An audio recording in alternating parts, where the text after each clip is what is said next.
Harrison Voss slammed his fist on Evelyn Carter's kitchen table so hard the coffee mugs rattled off the edge and shattered on the floor. "Sign the paper," he said, "or I will make sure you lose everything." Evelyn did not flinch. She picked up one broken piece of ceramic, the mug her father had used every single morning of his life, and she set it gently on the counter. Then she looked Harrison Voss directly in the eye. "Get off my land." If this story moves you, please subscribe to our channel, hit the notification bell, and follow along until the very last word. Drop a comment below telling me what city you're watching from. I want to see just how far this story has traveled. The morning Harrison Voss drove his truck up Evelyn Carter's dirt road, half of Red Willow already knew what was going to happen. They knew because they had watched it happen before to the Mendes family over on Route 9, to old Pete Halliday, whose cattle ranch had been in his family for 60 years, to the Brennan widow who lasted only 2 seasons before she packed everything into a single suitcase and left without looking back. Red Willow was a small mountain town in the kind of way that made people feel like the walls were always closing in. Everybody knew everybody. Everybody talked. And everybody had already decided a long time ago what Evelyn Carter was. She was the lonely spinster. The woman who had turned down every reasonable offer, every reasonable man, every reasonable path forward, chosen instead to stay on that crumbling old ranch at the edge of town like some kind of ghost who had not yet figured out she was supposed to leave. She was 34 years old and she lived alone. In Red Willow, those two facts together were considered almost a moral failing. The women at the diner talked about her with a particular kind of sympathy that was really just judgment wearing a softer coat. Poor Evelyn, such a shame. She used to be so pretty. She had just married Robert Henley when she had the chance. She would not be out there struggling like that. Some women just do not know what is good for them. The men at the feed store talked about her differently. They talked about her the way men talk about a car that is broken down on the side of the road with a kind of detached assessment, wondering how long before someone finally hauled it away. That Carter land is going to waste. Girl doesn't know the first thing about running a real operation. Father barely kept it afloat when he was alive, and now she thinks she can do it alone? It's only a matter of time. Harrison Voss was the kind of man who listened to that kind of talk very carefully because it told him exactly when to move. He was 61 years old, thick through the shoulders, with the permanent tan of a man who had spent decades outdoors, but the soft hands of a man who had not done real physical work in just as many years. He wore expensive boots and a silver belt buckle that caught the light when he walked, and he had a habit of smiling with his mouth while his eyes were doing calculations.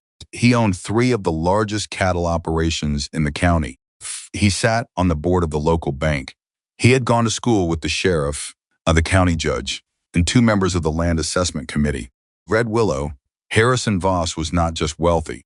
He was the kind of wealthy that felt like weather, something you simply lived inside of, something that affected everything, whether you acknowledged it or not. He had been watching Evelyn Carter's land for 4 years. Not because he needed it, he did not need it. He owned enough acres to feel the size of a small country when he drove across them. He watched it because he wanted it. There was something about that land, the particular way it sat between 2 ridgelines, the old spring that ran along the eastern boundary, something that had always made the back of his mind itch in a way he could not quite explain and had never bothered to examine too closely. When he drove up her road that morning, he had the papers already drawn up in a leather folio on the passenger seat. He had already decided what she would accept. He had not asked her. Evelyn heard his truck from the barn. She knew the sound of his engine the way you know, the sound of something coming that you have been bracing for, not because you wanted it to come, but because you knew eventually it would.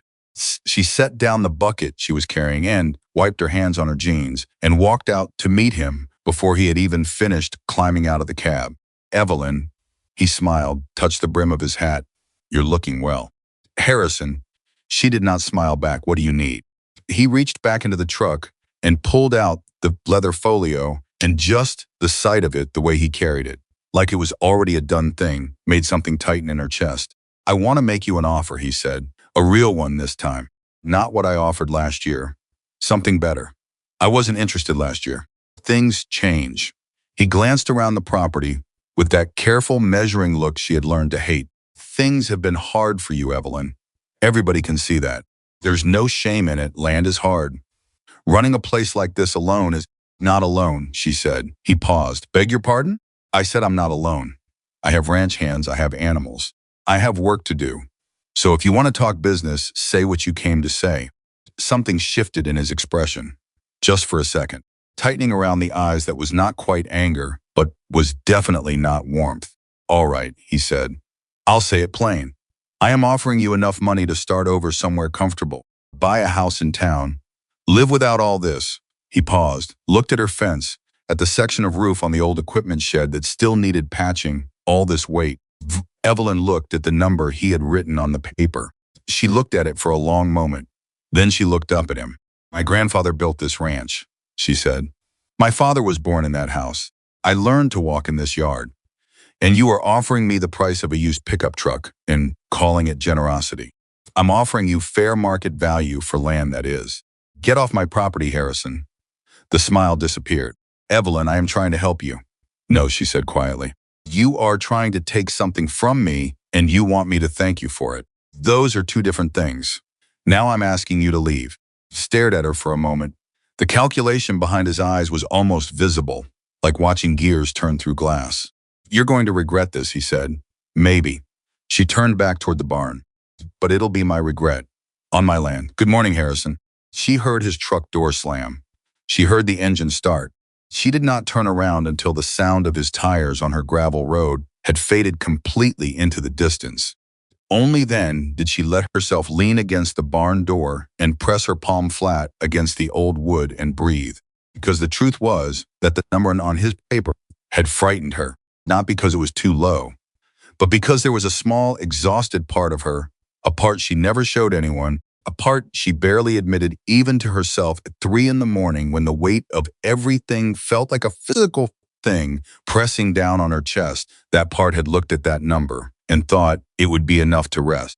She was tired, not the kind of tired that sleep fixes, the kind of tired that comes from carrying something too heavy for too long with no one to help you carry it and no end in sight. Father, Thomas Carter, had died 18 months ago after a long illness that had cost nearly everything they had saved. Medical bills alone would have broken a smaller spirit. The ranch had been struggling before he got sick. By the time he passed, it was in real trouble, old debts, neglected maintenance, livestock numbers that had shrunk to a fraction of what they had once been. Evelyn had buried her father on a Thursday. On the following Monday, she had gone back to work. Not because she did not grieve. She grieved so deeply and so privately that sometimes she would find herself standing in the middle of a task, mending a fence, mixing feed with no memory of how long she had been standing still, her hands quiet at her sides, thinking about nothing and everything at once. She went back to work because the ranch was still there, and the ranch was all she had left of him. The townspeople did not understand this. They saw a woman who had chosen difficulty over comfort and assumed it was stubbornness. They saw someone who refused to sell and assumed it was pride. They saw someone who lived alone and assumed it was loneliness. They never once considered the possibility that she simply knew something they did not.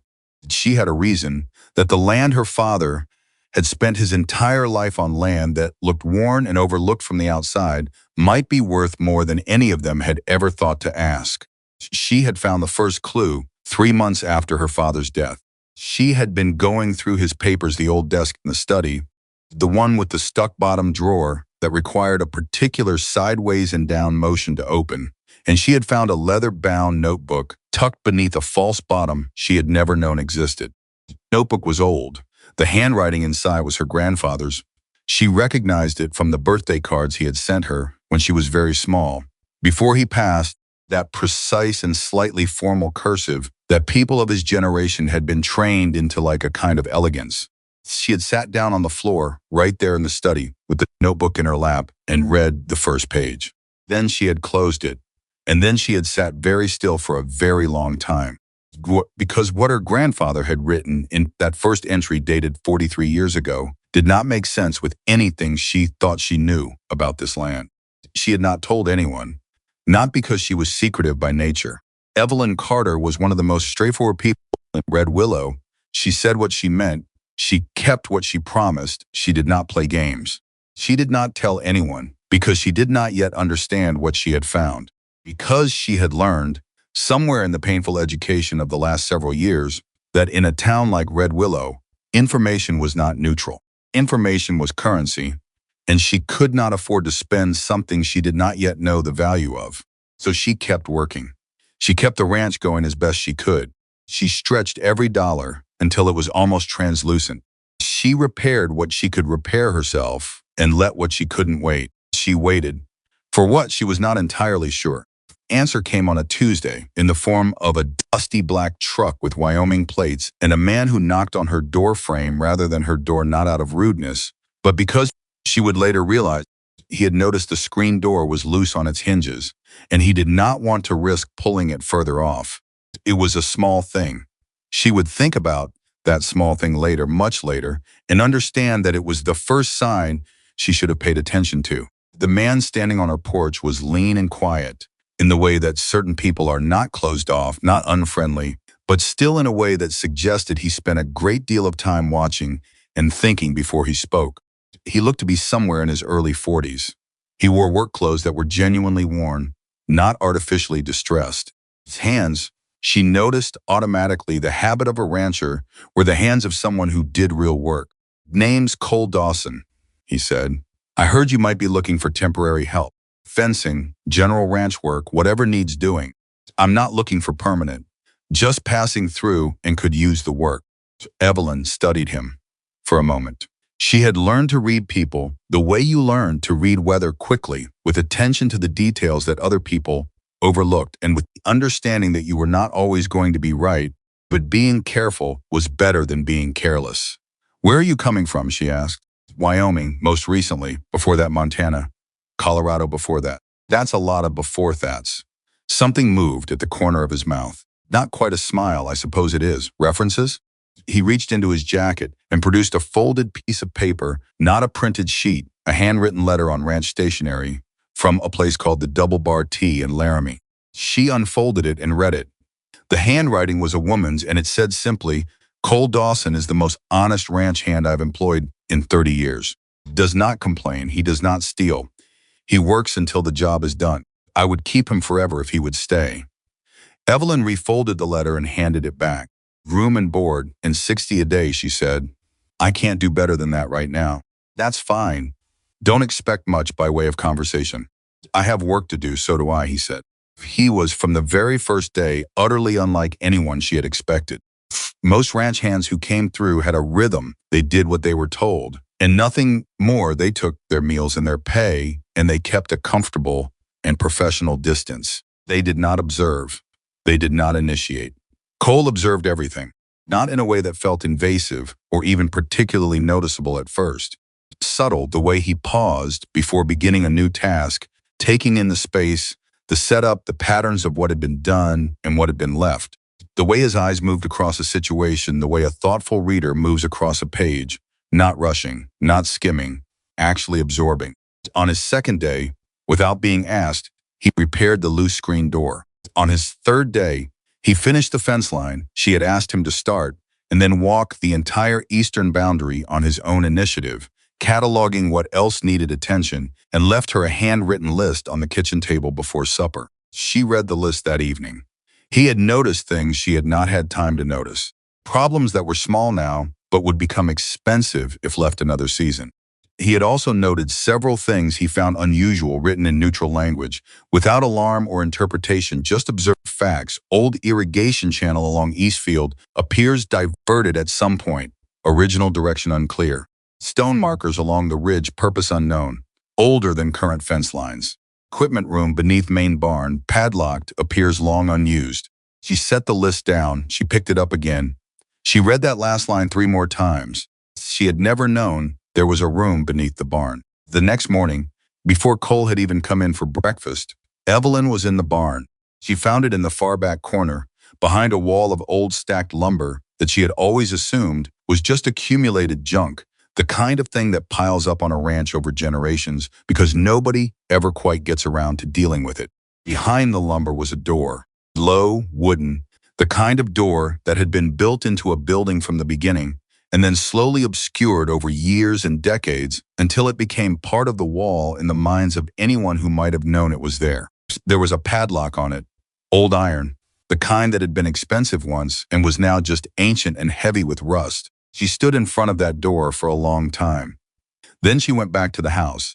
She went to the kitchen drawer where she kept the miscellaneous keys, the drawer that every house has, the one with the dead batteries and the dried out pins, and the keys that go to locks you can't remember anymore.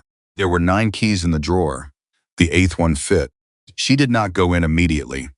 She stood at the top of the short wooden staircase that led down into the darkness, and she felt something she could not quite name, not fear. Exactly. Something more like the feeling of standing outside a room where someone you loved used to spend a great deal of time. Kind of reverence that was also a kind of bracing. She found the oil lantern hung just inside the door on a nail, exactly where someone who expected to use it regularly would have hung it. Still had oil. She lit it with the matches from her jacket pocket and carried it down the stairs. The room was smaller than she expected and larger than she expected, both at once perhaps 12 feet by 15 feet, with a low ceiling and walls that had been carefully lined with old wood paneling to keep out moisture. It smelled of dust and time, and something else underneath, something that reminded her, strangely, of her grandfather's study. Along one wall were shelves. On the shelves were boxes, organized boxes, labeled in her grandfather's handwriting. She stepped closer and read the labels. Bloodline records, 1,000, 952, 1,971. Voss survey, March 1963. Legal correspondence, Voss land dispute. She stopped. She read that last label again. Legal correspondence, Voss land dispute. Her hands were completely steady when she reached out and took that box down from the shelf. They were completely steady. But the rest of her was anything but. She did not hear Cole come into the barn. She did not hear him cross the floor above her head. She only heard his voice, carefully neutral, from the top of the stairs. Mrs. Carter, I didn't mean to startle you. I saw the lantern light through the floorboards. Thought I should check. Miss, she said, without looking up from the papers in her lap. Miss Carter, and I'm all right. A pause. Should he start it? Come down, she said. Please. She heard his boots on the stairs, slow and unhurried, peered at the bottom and took in the room in one quiet sweep of his eyes, and she watched his face carefully because she had already learned that Cole Dawson's face was where the truth of what he was thinking lived, even when his words were careful. She saw there was not greed. What she saw was something more like recognition, like a man who had suspected the shape of something in the dark and had just had the lights turned on. These shelves, he said slowly, all of this was here. Apparently, I didn't know about this room. Did your father? She thought about that for a moment. She thought about the leather notebook in her father's desk, the false bottom of the drawer, the way he had carried certain silences his entire life. Think he might have, she said. I think he chose to leave it untouched. Cole was quiet for a moment. Then what's in the box? She looked down at the papers spread across her knees. I'm not entirely sure yet, she said, but I think it has something to do with why Harrison Voss has been trying to buy this land for the last 4 years. The silence between them was very different from the silences they had shared before. This one had weight. This one had consequence. Cole came closer and crouched down across from her and looked at the documents she held. Careful not to touch them, careful not to crowd her. Just looking. Tell me what you see, he said quietly. For the first time in a very long time, longer than she could precisely remember, Evelyn Carter told someone the truth of what she was looking at. Legal correspondence was dated 1961, consisted of a series of letters between her grandfather, William Carter, and a law firm in Denver called Marsh. Henley and Cole, she noted the coincidence of that last name without comment regarding a formal dispute over water rights along the eastern boundary of Carter Ranch.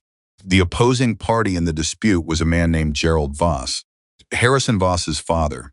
She had not known the families had any history. She had thought Harrison's interest in her land was purely opportunistic, a wealthy man looking to expand because expansion was what wealthy men did. But this was something older, something that had started before either of them was born. Letters laid out the dispute in the dry, precise language of legal correspondence. The Voss family had claimed rights to the underground spring that fed both properties, arguing that a surveying error in the original land grants had placed the spring on Voss land. The Carter family had contested this, providing their own survey evidence and arguing that the spring had been on Carter land and in active use by the Carter family for generations. The final letter in the sequence was from the Denver law firm. It was addressed to her grandfather. It read, "We are pleased to inform you that the matter has been resolved in your favor. The water rights along the eastern boundary of Carter Ranch, including all underground sources, are confirmed as belonging to the Carter family in perpetuity. Closed, please find the certified deed amendment and the original survey maps." Deed amendment was there. The survey maps were there. Beneath them, tucked in a plain brown envelope that had been carefully sealed with wax, was something else. Something that made Evelyn sit very still for a very long time. "This can't be right," she said finally. "Show me," Cole said. She held up the document. It was a geological survey, unofficial, handwritten in the careful notation of someone who knew what they were looking at, dated 1968, 5 years after the water rights settlement. Described in technical language that she understood only partially, and Cole, leaning closer, seemed to understand somewhat more fully. An underground water source of unusual size and consistency. Just a spring, an aquifer, a significant one. Cole was quiet for a very long time after reading it. "How significant?" she asked, in plain language. He sat back on his heels. He looked at the ceiling of that underground room, and she could see him thinking, working through something, measuring his words. "In this part of the country," he said slowly, "in a drought year, and we've had 4 drought years in the last 7 water rights to an aquifer, that size would be worth more than the land above it." He paused. "Considerably more." The word landed between them like a stone dropped into still water. Evelyn looked at the survey. She thought about Harrison Voss and his leather folio and his careful smile. She thought about Gerald Voss and the letters from 1961. She thought about her grandfather sealing this envelope with wax and putting it in a box and locking a door and building a wall of lumber in front of it. "He knew," she said. "Your grandfather, he knew what was under this land, and he hid it." She looked at Cole. "Why would he hide it?" Cole was quiet for a moment. When he spoke, his voice was careful. "People hide things for different reasons," he said. "Sometimes they hide things because they're afraid of what will happen if the wrong people find out." He looked at the letter from the Voss legal dispute. "Sometimes they hide things to protect them until the right person is ready." The lantern light flickered between them. Neither of them spoke for a long time. She locked the room again when they came up. She put the key in her pocket, not the kitchen drawer, her pocket, and she stood in the barn with the afternoon light coming through the gaps in the old wood walls. And she thought about what came next. "I need to understand all of it," she said. "All of the documents. Before I do anything, before I talk to anyone." She looked at Cole. "Can you read a survey map?" "Well enough." "And you won't," she stopped. He waited. "I don't know you," she said. "I know your handwriting, and I know the way you work, and I know you fixed my screen door without being asked. That's all I know." "That's fair," he said, "so I need to say this plain. What's in that room stays in that room. Not a word to anyone in town. Not a word to Harrison Voss or his people. Not a word to anybody." Cole looked at her for a long moment. "Miss Carter," he said, "been doing ranch work for 20 years. I've worked for good people and bad people, and people who were some of both. I learned a long time ago that the thing that ruins most good situations is not hard work or bad weather or even bad luck." He paused. Somebody talking when they should have been quiet. He held her gaze. "You have my word." She studied his face. She was not naive. She knew that words were easy, but she also trusted the things she had trained herself to trust, the accumulated evidence of small moments. The screen door, the list. The way he had come to the top of those stairs and asked permission before coming down. Small things. But small things, she had learned, were how you knew. "All right," she said. "Tomorrow morning, after the feeding is done, we go through everything together." He nodded. She walked back toward the house. She was almost to the back porch when she stopped and turned back. "Cole," she said. He looked up. "Thank you," she said, "for the list, for noticing." He was quiet for a second. "You built something worth noticing," he said. "That's not nothing." She turned away, before he could see her expression. She went inside. She sat down at the kitchen table. For the first time in 18 months since the Thursday, she had buried her father and then gone back to work. She let herself cry. Not from sadness, from something else. From the particular and overwhelming feeling of being seen. That night, while Evelyn was reading through her grandfather's leather notebook by lamplight, and Cole was in the bunkhouse, and Red Willow was doing what small towns do in the evening hours, gossiping, sleeping Harrison Voss was in his study, on the phone. The man he was calling was named Brent Foley. Brent Foley was a private researcher who was very good at his job, and who Harrison had used before, on 3 separate occasions for purposes that he preferred not to put in writing. "I want everything on the Carter Ranch," Harrison said. "Land records, water surveys, anything filed with the county in the last 60 years. And I want to know who she has working for her now." There was a brief pause on the other end of the line. "That could take a few days," Foley said. "You have 2, Harrison said. "Call me when you have something." He hung up. He swirled his glass slowly. Been patient for 4 years. He could be patient for 2 more days.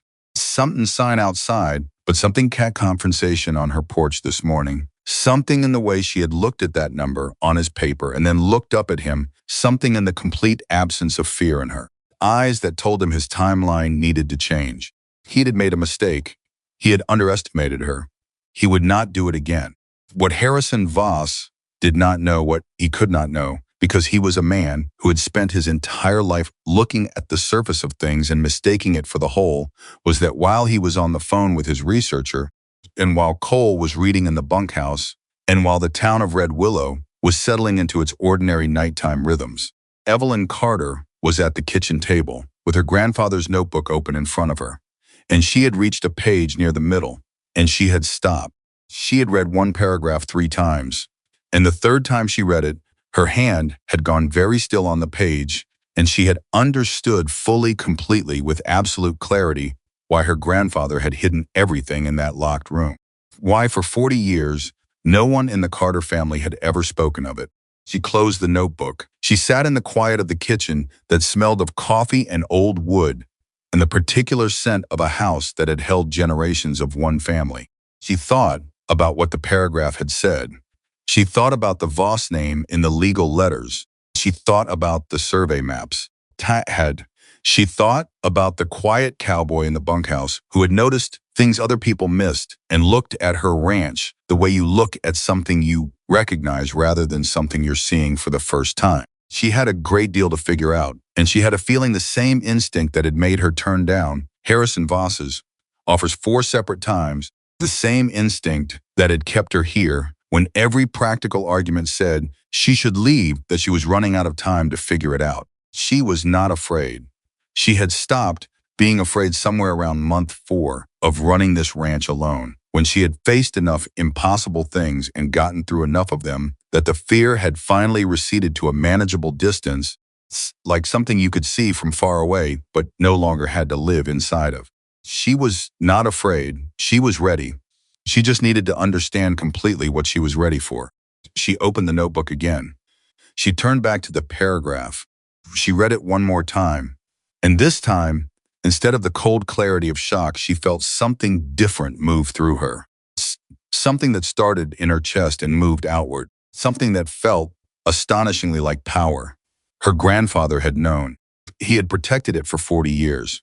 Her father had known. He had left the door locked and the lumber stacked and the key in a drawer full of forgettable things, trusting. And she understood this now with a certainty she could not have explained, trusting that when the time was right, she would find it. Just anyone. Her. You were always the one. The notebook had said.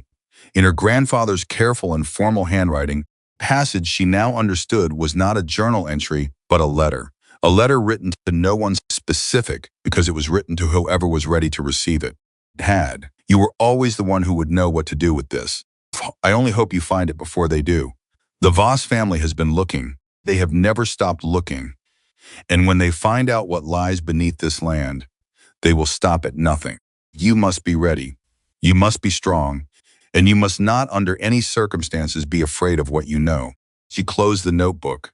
She looked at the dark window above the sink, the one that faced east, toward the ridge where the old stone markers stood, toward the buried spring that was not just a spring. She breathed in, she breathed out. "I'm not afraid," she said quietly. To the empty kitchen, to her father, to her grandfather, to all the people who had built this place and kept this secret and believed, without ever saying so out loud, that she was equal to it. "I'm not afraid." Outside, the mountain town of Red Willow slept, beneath the land that everyone had decided was worthless, beneath the tired fences and the worn equipment and the worn woman. Everyone had decided, had nothing left to offer. Something very old and very valuable waited. Patient as water, patient as stone, patient as a secret that has been kept long enough. The next morning came the way hard mornings always do, fast, cold, and without mercy. Evelyn was up before 4. She had not slept well, which was not unusual, but the reason she had not slept was different from the usual reasons. It was not worry keeping her awake. It was not the financial calculations she ran in her head every night like a machine, could not shut off the cost of feed against what she had in the account, the repairs she could delay against the ones she absolutely could not. It was the notebook. It was her grandfather's handwriting. It was the word aquifer sitting in her mind like a stone she could not stop turning over. She fed the animals in the dark the way she always did, moving through the familiar routine with the automatic competence of someone who has done something so many times it has become muscle memory rather than thought. She measured, she poured, she checked, she moved. Cole was already in the barn when she got there. He'd arrived before her, had in fact already done a third of the morning feeding without being asked. He was working quietly, efficiently, in the way she had already learned was simply his nature, without fanfare or commentary, just the steady progress of someone who sees what needs doing and does it. She stopped in the doorway. "You didn't have to start without me," she said. "I know," he said, not stopping. "I woke up early." She watched him for a moment. Then she picked up a bucket and started on the other side, and they worked in parallel, the two of them, in a silence that had somehow in the space of less than a week become comfortable rather than awkward. When they finished, she said, "Breakfast first. Then we go back down." He nodded. They went inside. She made eggs and coffee and toast and set a plate in front of him without asking what he wanted, the way you do for someone whose presence in your kitchen has already become ordinary. And she noticed him notice this without comment, corner of his mouth, doing that thing it did that was almost a smile. They ate without much talking. When the plates were cleared and the coffee cups were in their hands, she got up and went to the bedroom and came back with the leather notebook. She set it on the table between them. Cole looked at it but did not reach for it. "My grandfather's," she said. "I found it after my father died. Hidden in his desk, hidden, false bottom in the bottom drawer." She paused. "Father knew it was there. I'm certain of that now. Just never opened it." Cole was quiet for a moment. "Why not?" It was a good question. She had thought about it most of the night. "Think," she said slowly. "He was afraid of what would happen if he knew." Father was, she stopped, choosing her words carefully, "the way you do when you love someone completely and are also honest enough to see them clearly. My father was a good man, gentle man. He was not built for a fight, and I think he understood somehow that what was in this notebook was the beginning of one." She opened it to the passage she had marked. She turned it to face Cole and watched him read. She watched his eyes move across the lines. She watched the particular stillness that came over his face. Not blankness, the opposite of blankness, the kind of concentrated attention that looks like stillness, the way deep water looks like it is not moving. When he finished, he looked up at her. "Your grandfather wrote this to you," he said. "He wrote it to whoever was ready," she said. "I think he hoped it would be me." Cole set his coffee down. "Then we need to understand everything that's in that room," he said. "All of it. Before we do anything else. Before Voss figures out we found it," she said. Cole's expression shifted. "You think he knows about the aquifer?" "I think his father knew. I think that's what the water rights dispute was really about. Gerald Voss was trying to establish legal access to the eastern boundary before the geological survey came back. He lost the case in 61, but if they surveyed the land in 68 and understood what they were actually looking at," she stopped. "They've been trying to get it back ever since," Cole said. "For 60 years, she said. That's why Harrison won't stop. It's not about cattle range. It was never about cattle range." The kitchen was very quiet. Outside, the morning was getting on without them. Cole picked up his coffee, set it down again. We need to see the survey maps, he said, the ones from '63. And I need to look at that irrigation channel on the east field. Why the channel? Because if someone diverted it, and someone did, the evidence is clear they were trying to obscure something about the water flow, make it harder to follow the source. He paused. Or they were trying to keep someone else from following it first. Evelyn looked at him. How do you know that? She said. It was a direct question. The kind she asked when she needed a direct answer. Cole was quiet for a second. I grew up on land like this, he said. Eastern Wyoming. My family had a water rights dispute that went on for 11 years. By the time it was over, we'd lost the ranch. He said it plainly, without self-pity, the way someone states a fact that has long since been processed into something other than grief. I know what it looks like when someone is trying to erase the evidence of where the water comes from. She held his gaze. There it was. The reason he had noticed the things he noticed, the reason he had looked at her ranch with that particular quality of attention, not the attention of someone seeing something new, but the attention of someone recognizing something old. Sorry, she said, about your family's land. It was a long time ago. He picked up his coffee again. But it's why I know what we're dealing with. And I need you to understand something, Miss Carter. Evelyn, she said, I think we're past Miss Carter.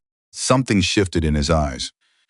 Just briefly, Evelyn, he said, I need you to understand that if what's in those documents is what I think it is, if the aquifer is the size your grandfather's survey suggests, then Harrison Voss is not going to stop.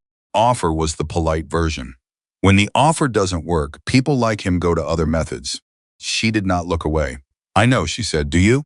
Harrison Voss has been in this county his entire life, she said. I have watched him work for 15 years. I know exactly what he is capable of. I'm not afraid of him. I didn't say you were afraid, Cole said. I said you need to understand.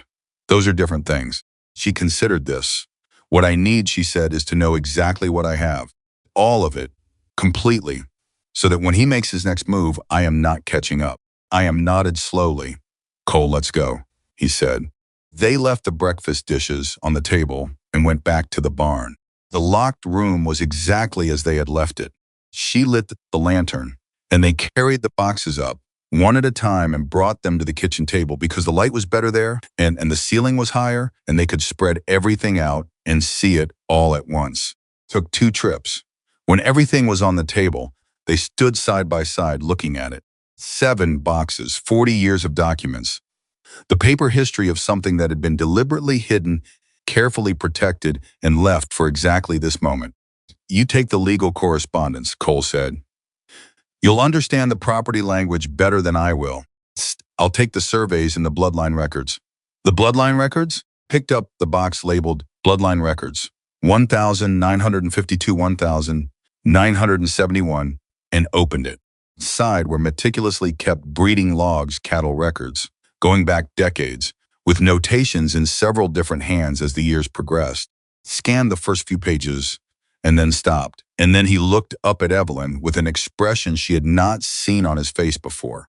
What? She said immediately. He turned the book to face her. She looked at the notations. She was not an expert in bloodline records. She knew her cattle. She managed her herd. But the deep historical documentation of livestock lineages was its own specialty. She did not need to be an expert to read the circled notation on the page Cole was pointing to, or the word written beside it in her grandfather's hand.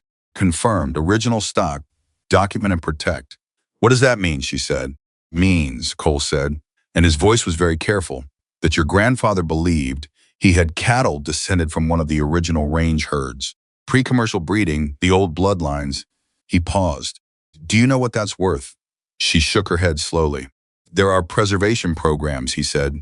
University agricultural programs, heritage breed registries, conservation organizations. They have been looking for confirmed original bloodline cattle for decades. Genetics alone, he stopped.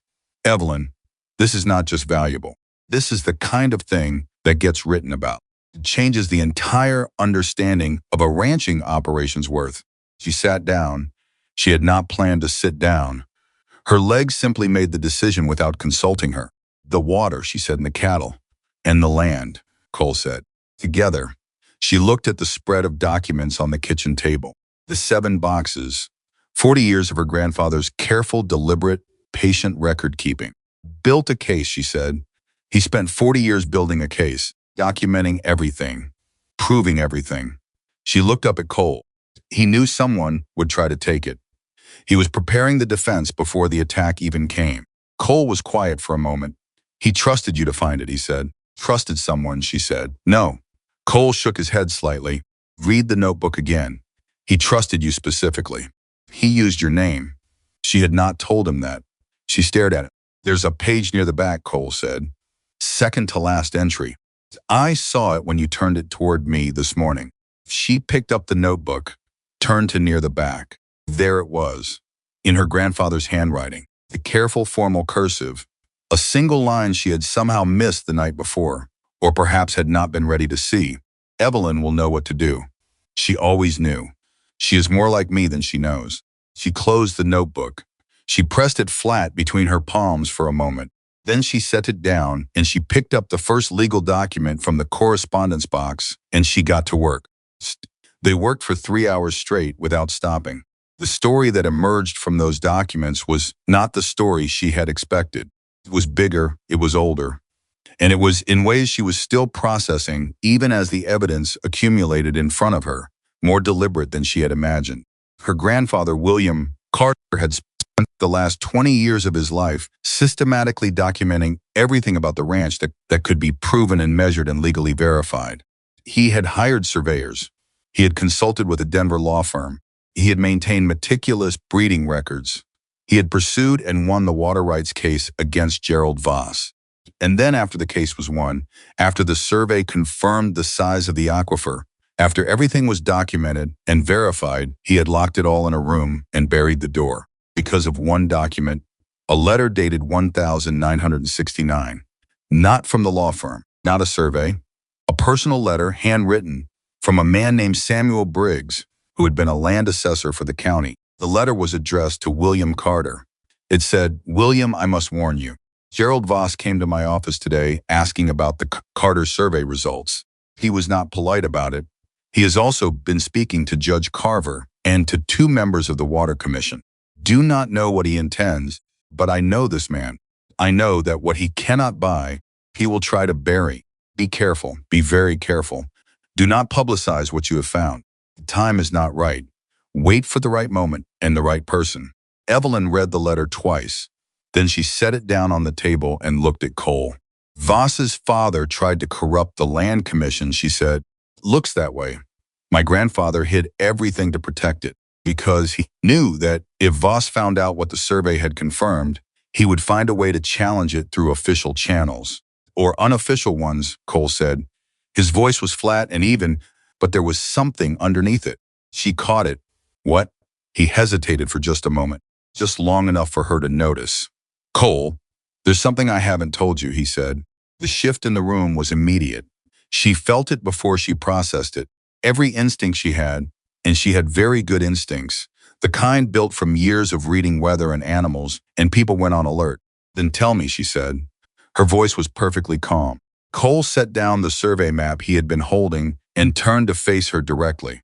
When I came to Red Willow, he said, I told you I was passing through and looking for work. Yes, that's true, but it's not complete. The quiet in the kitchen was the kind that has a texture. I'm listening, she said. About 8 weeks ago, I was in Cody, working a fence job for a man named Denton Carver. He runs a small operation up near the Shoshone. One evening, a man came to the property looking for Carver, well-dressed, driving an expensive vehicle, clearly not a ranchman. I was the only one around, so I spoke to him. Cole paused. He said he was doing research for a land acquisition company. He asked me several questions about the area water table depth, soil quality, historical land records. Routine-sounding questions, except they weren't routine. What do you mean? He was asking specifically about underground water sources along the mountain range. He had a map.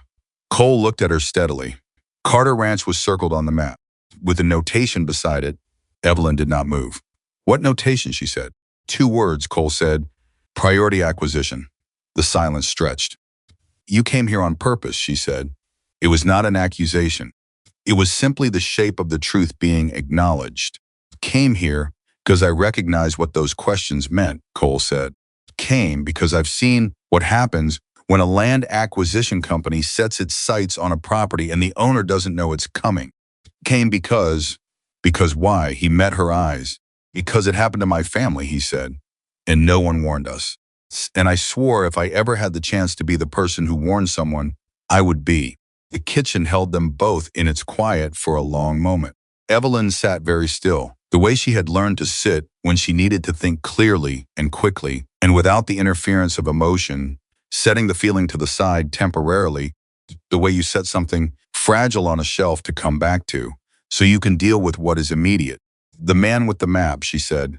Do you know who he was working for? Not directly, but the name on his business card was a company called Meridian Land Partners. Cole paused. I looked them up after. They're a private land acquisition firm. Based in Denver, they work for larger clients, energy companies, agricultural conglomerates. Another pause. Privately wealthy individuals. Harrison Voss, she said. Don't know that for certain. I do, she said. She picked up the letter from Samuel Briggs. He's been doing this for 60 years. His father before him. This is not opportunism, Cole. This is a campaign. A 60-year campaign to get control of this water. She stood up. She carried the letter to the window and stood with it in the light, reading it again. She felt something happen inside her that she recognized, had felt it in pieces before, but never all at once like this, something like the particular anger that is not hot but cold, not reactive but clarifying. The kind of anger that does not make you want to shout, the kind that makes you want to build something. He came to your door yesterday, Cole said. That offer. How long ago do you think he hired this company? Before my father died, she said. I think they've been watching this property for years. I think they know there's something here. I think Brent Foley, she stopped. Cole's head lifted sharply. You know Brent Foley? She turned from the window. You do, she said. He has a reputation in certain circles, Cole said carefully. He's not just a researcher. He finds things people want to keep hidden. Cole chose his next word with visible deliberation, not careful about methods. Harrison called someone last night, Evelyn said. I don't know for certain it was Foley, but 2 nights ago, when I drove to get supplies, I saw Harrison's truck at the phone booth near the highway. Late after 10. You saw him? I saw his truck. Silver Ford, custom chrome on the bumper, unmistakable. She looked at Cole. He doesn't know what we found in that room, but he knows something changed yesterday. He saw my face when I looked at his offer. He knows I'm not just being stubborn, she paused. He's going to move faster now. Cole was quiet for a moment. Then so do we, he said. It was not a question. She looked at him across the kitchen table covered in her grandfather's life's work. We need to get everything photographed and documented, she said. Copies made, everything organized. And I need to talk to a lawyer, not anyone in Red Willow, someone in the city. I know someone in Cheyenne, Cole said. She handles land rights cases. She's good, Margaret Aller. She handled a water rights case in Natrona County 3 years ago. He met her eyes. She does not lose when she has the documentation. Evelyn looked at the 7 boxes spread across her table. We have documentation, she said. Yes, Cole said. We do. For the first time since he had arrived on her porch, she allowed herself something close to a smile. It was small. It was cautious. But it was real. They went back to work. By noon, they had organized everything into chronological order and identified the 8 most critical documents, the ones that formed the spine of the case her grandfather had spent his life building.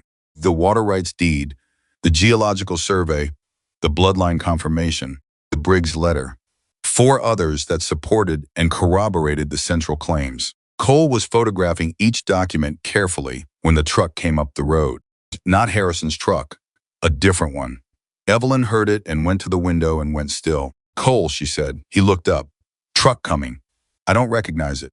He set the camera down and came to stand beside her. The truck was a plain dark blue. County plates. It pulled up in front of the house and sat for a moment before the door opened. The man who got out was wearing a button-down shirt and carrying a clipboard. Not a ranch hand. Not a county official she recognized. He looked at the house, looked at the barn, made a note on his clipboard. Then he looked directly at the window where Evelyn stood. He could see her clearly. He did not look away. She did not look away either. Stay here, she said to Cole. Evelyn, stay here, she said again without looking at him. I'll handle it. She went to the front door and opened it before he reached the porch. "Can I help you?" she said. The man smiled. It was a professional smile practiced, warm in its presentation, empty of actual warmth. "Miss Carter, I'm with Halloran Property Assessment. We've been contracted to do an independent survey of properties in this area." He held up the clipboard.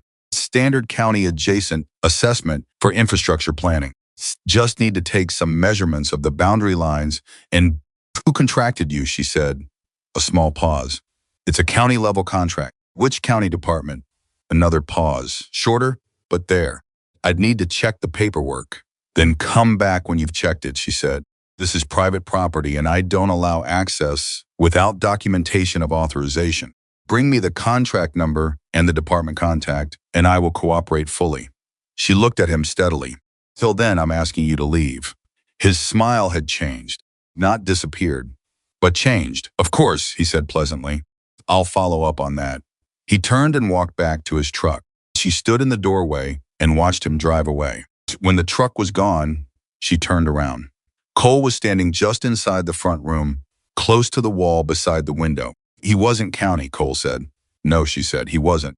"That was fast," Cole said. "Voss moved faster than I expected. Then we need to move faster too." She turned and went back to the kitchen table. "I need to call Margaret Aller today. Not tomorrow. Today." Cole reached into his jacket pocket and produced a worn address book. He flipped to a page and slid it across the table to her. She looked at the number. She picked up the phone. The call rang 3 times.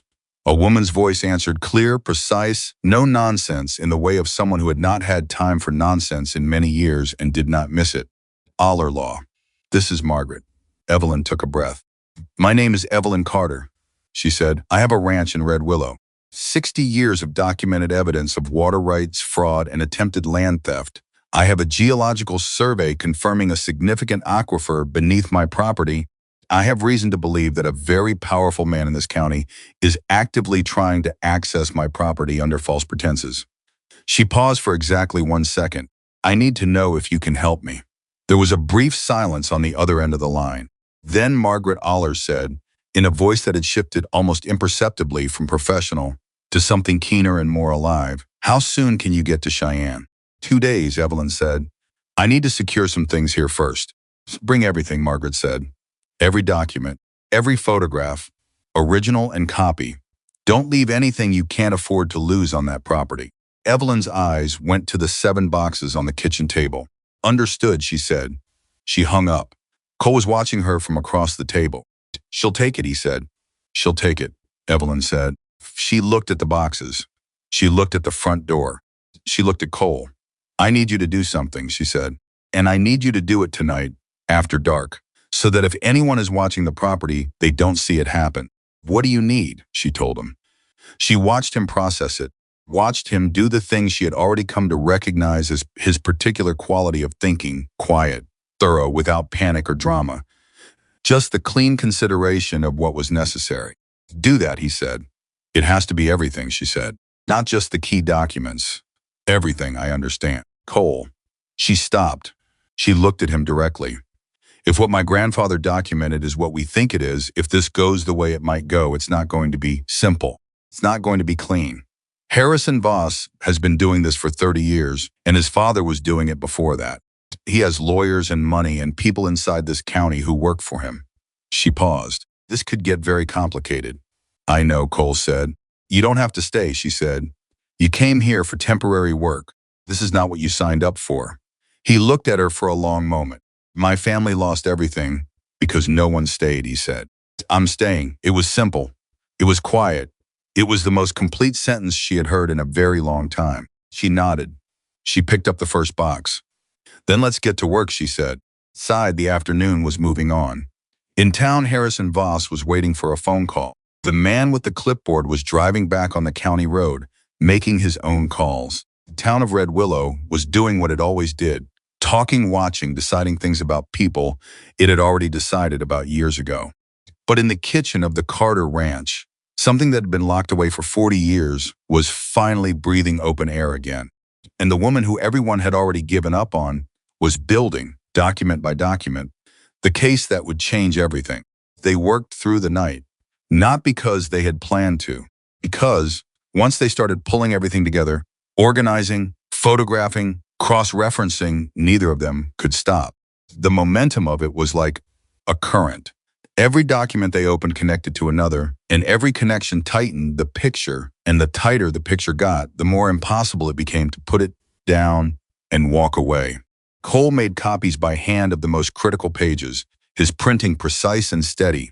Evelyn organized the originals into sealed envelopes, labeling each one in the same careful way her grandfather had, not because she was sentimental about the method, but because it was a good method. She recognized a good method when she saw one. 2 in the morning, she put coffee on. At 3, Cole came back in from the barn where he had done the thing she had asked of him, secured the boxes in a location she would not say out loud inside the house, just in case, precaution that felt slightly paranoid until she thought about the man with the clipboard, and then felt completely reasonable. Came in stamping the cold off his boots, and she handed him a cup without a word, and he sat down at the table. They looked at each other across the organized wreckage of her grandfather's life work. "I need to tell you something," he said. She waited. "When I was outside, I walked the perimeter, the east fence line." He paused. "There are fresh tire tracks on the county road that runs along your eastern boundary, not old ones." Tonight, she felt the cold move through her that had nothing to do with the temperature. "Someone was watching the property," she said. "Driving slow on a county road at 2 in the morning isn't illegal," he said, "but it's not nothing." "No," she said, "it's not." She thought about Brent Foley. She thought about Harrison's phone call at the highway booth 2 nights ago.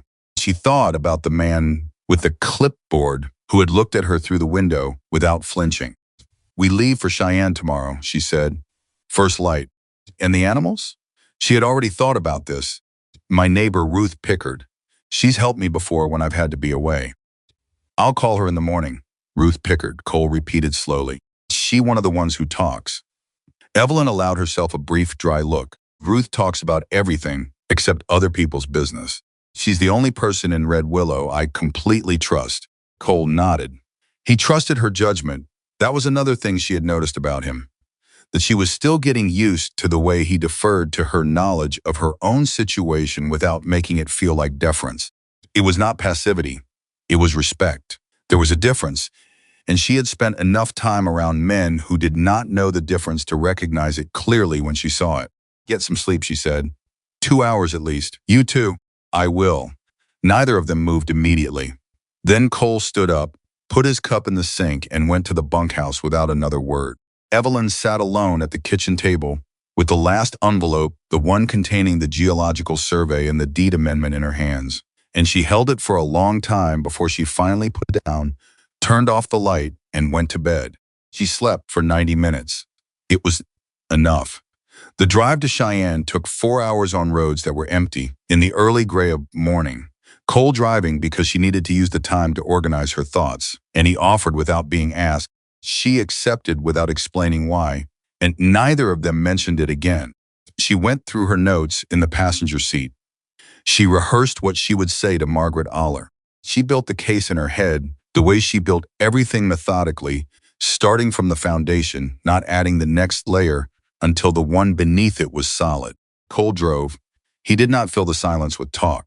She thought once that she should say something, acknowledge the strangeness of the situation, the unlikely fact of this man who had appeared on her porch 6 days ago and was now driving her across Wyoming with 60 years of her family's secrets in a bag on the back seat.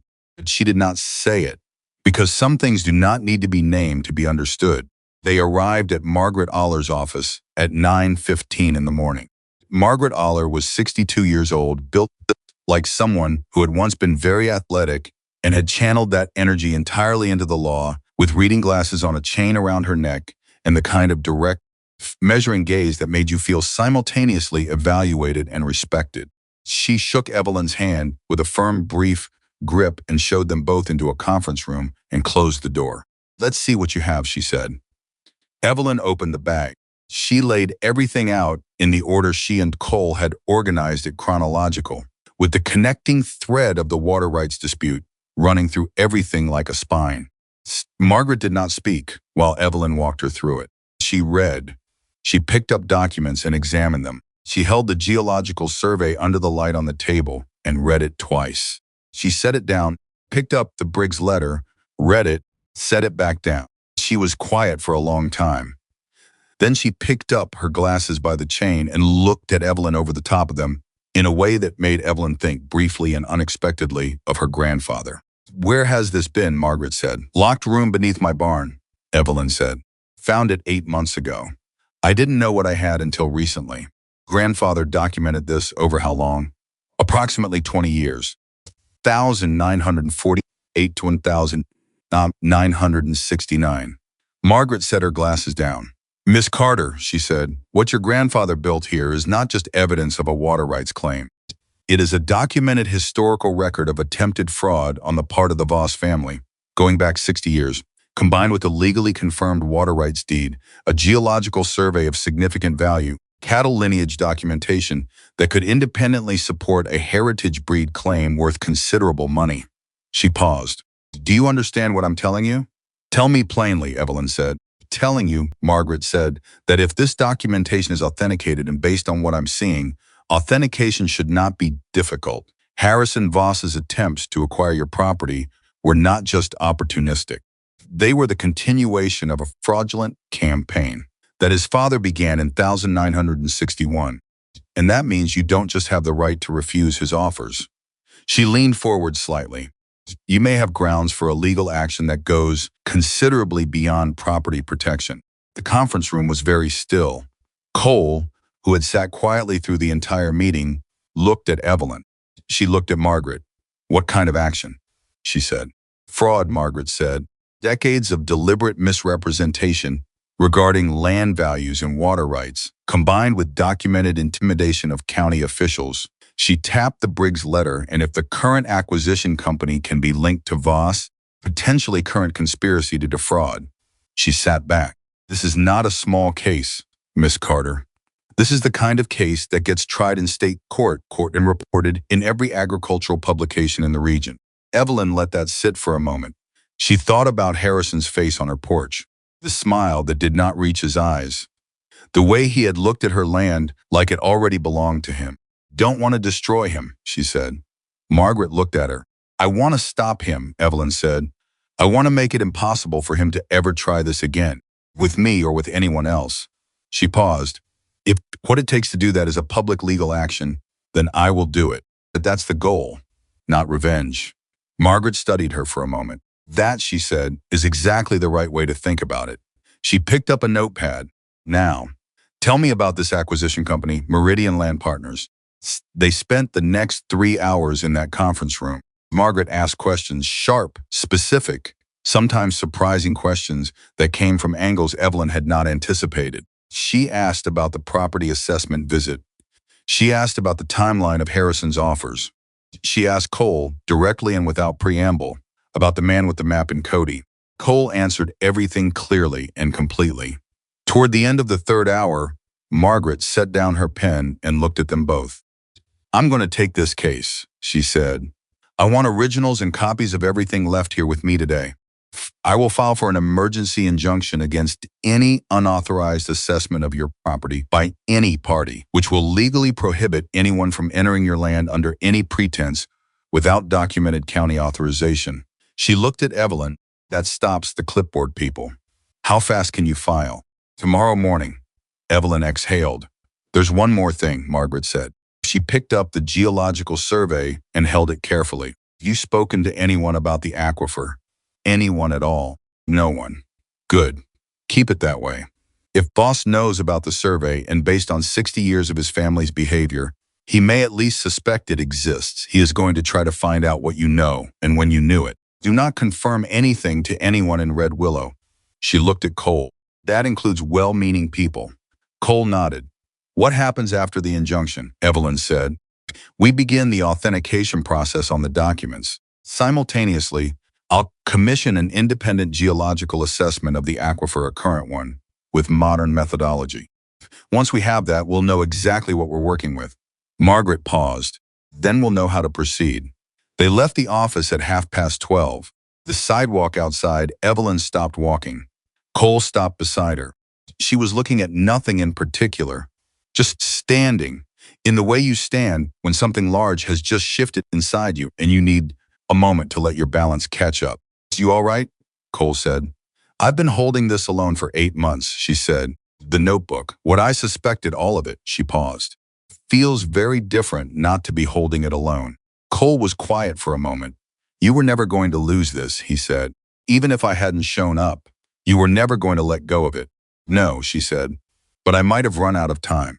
Or money. Or she stopped. Or what? Or faith, she said simply.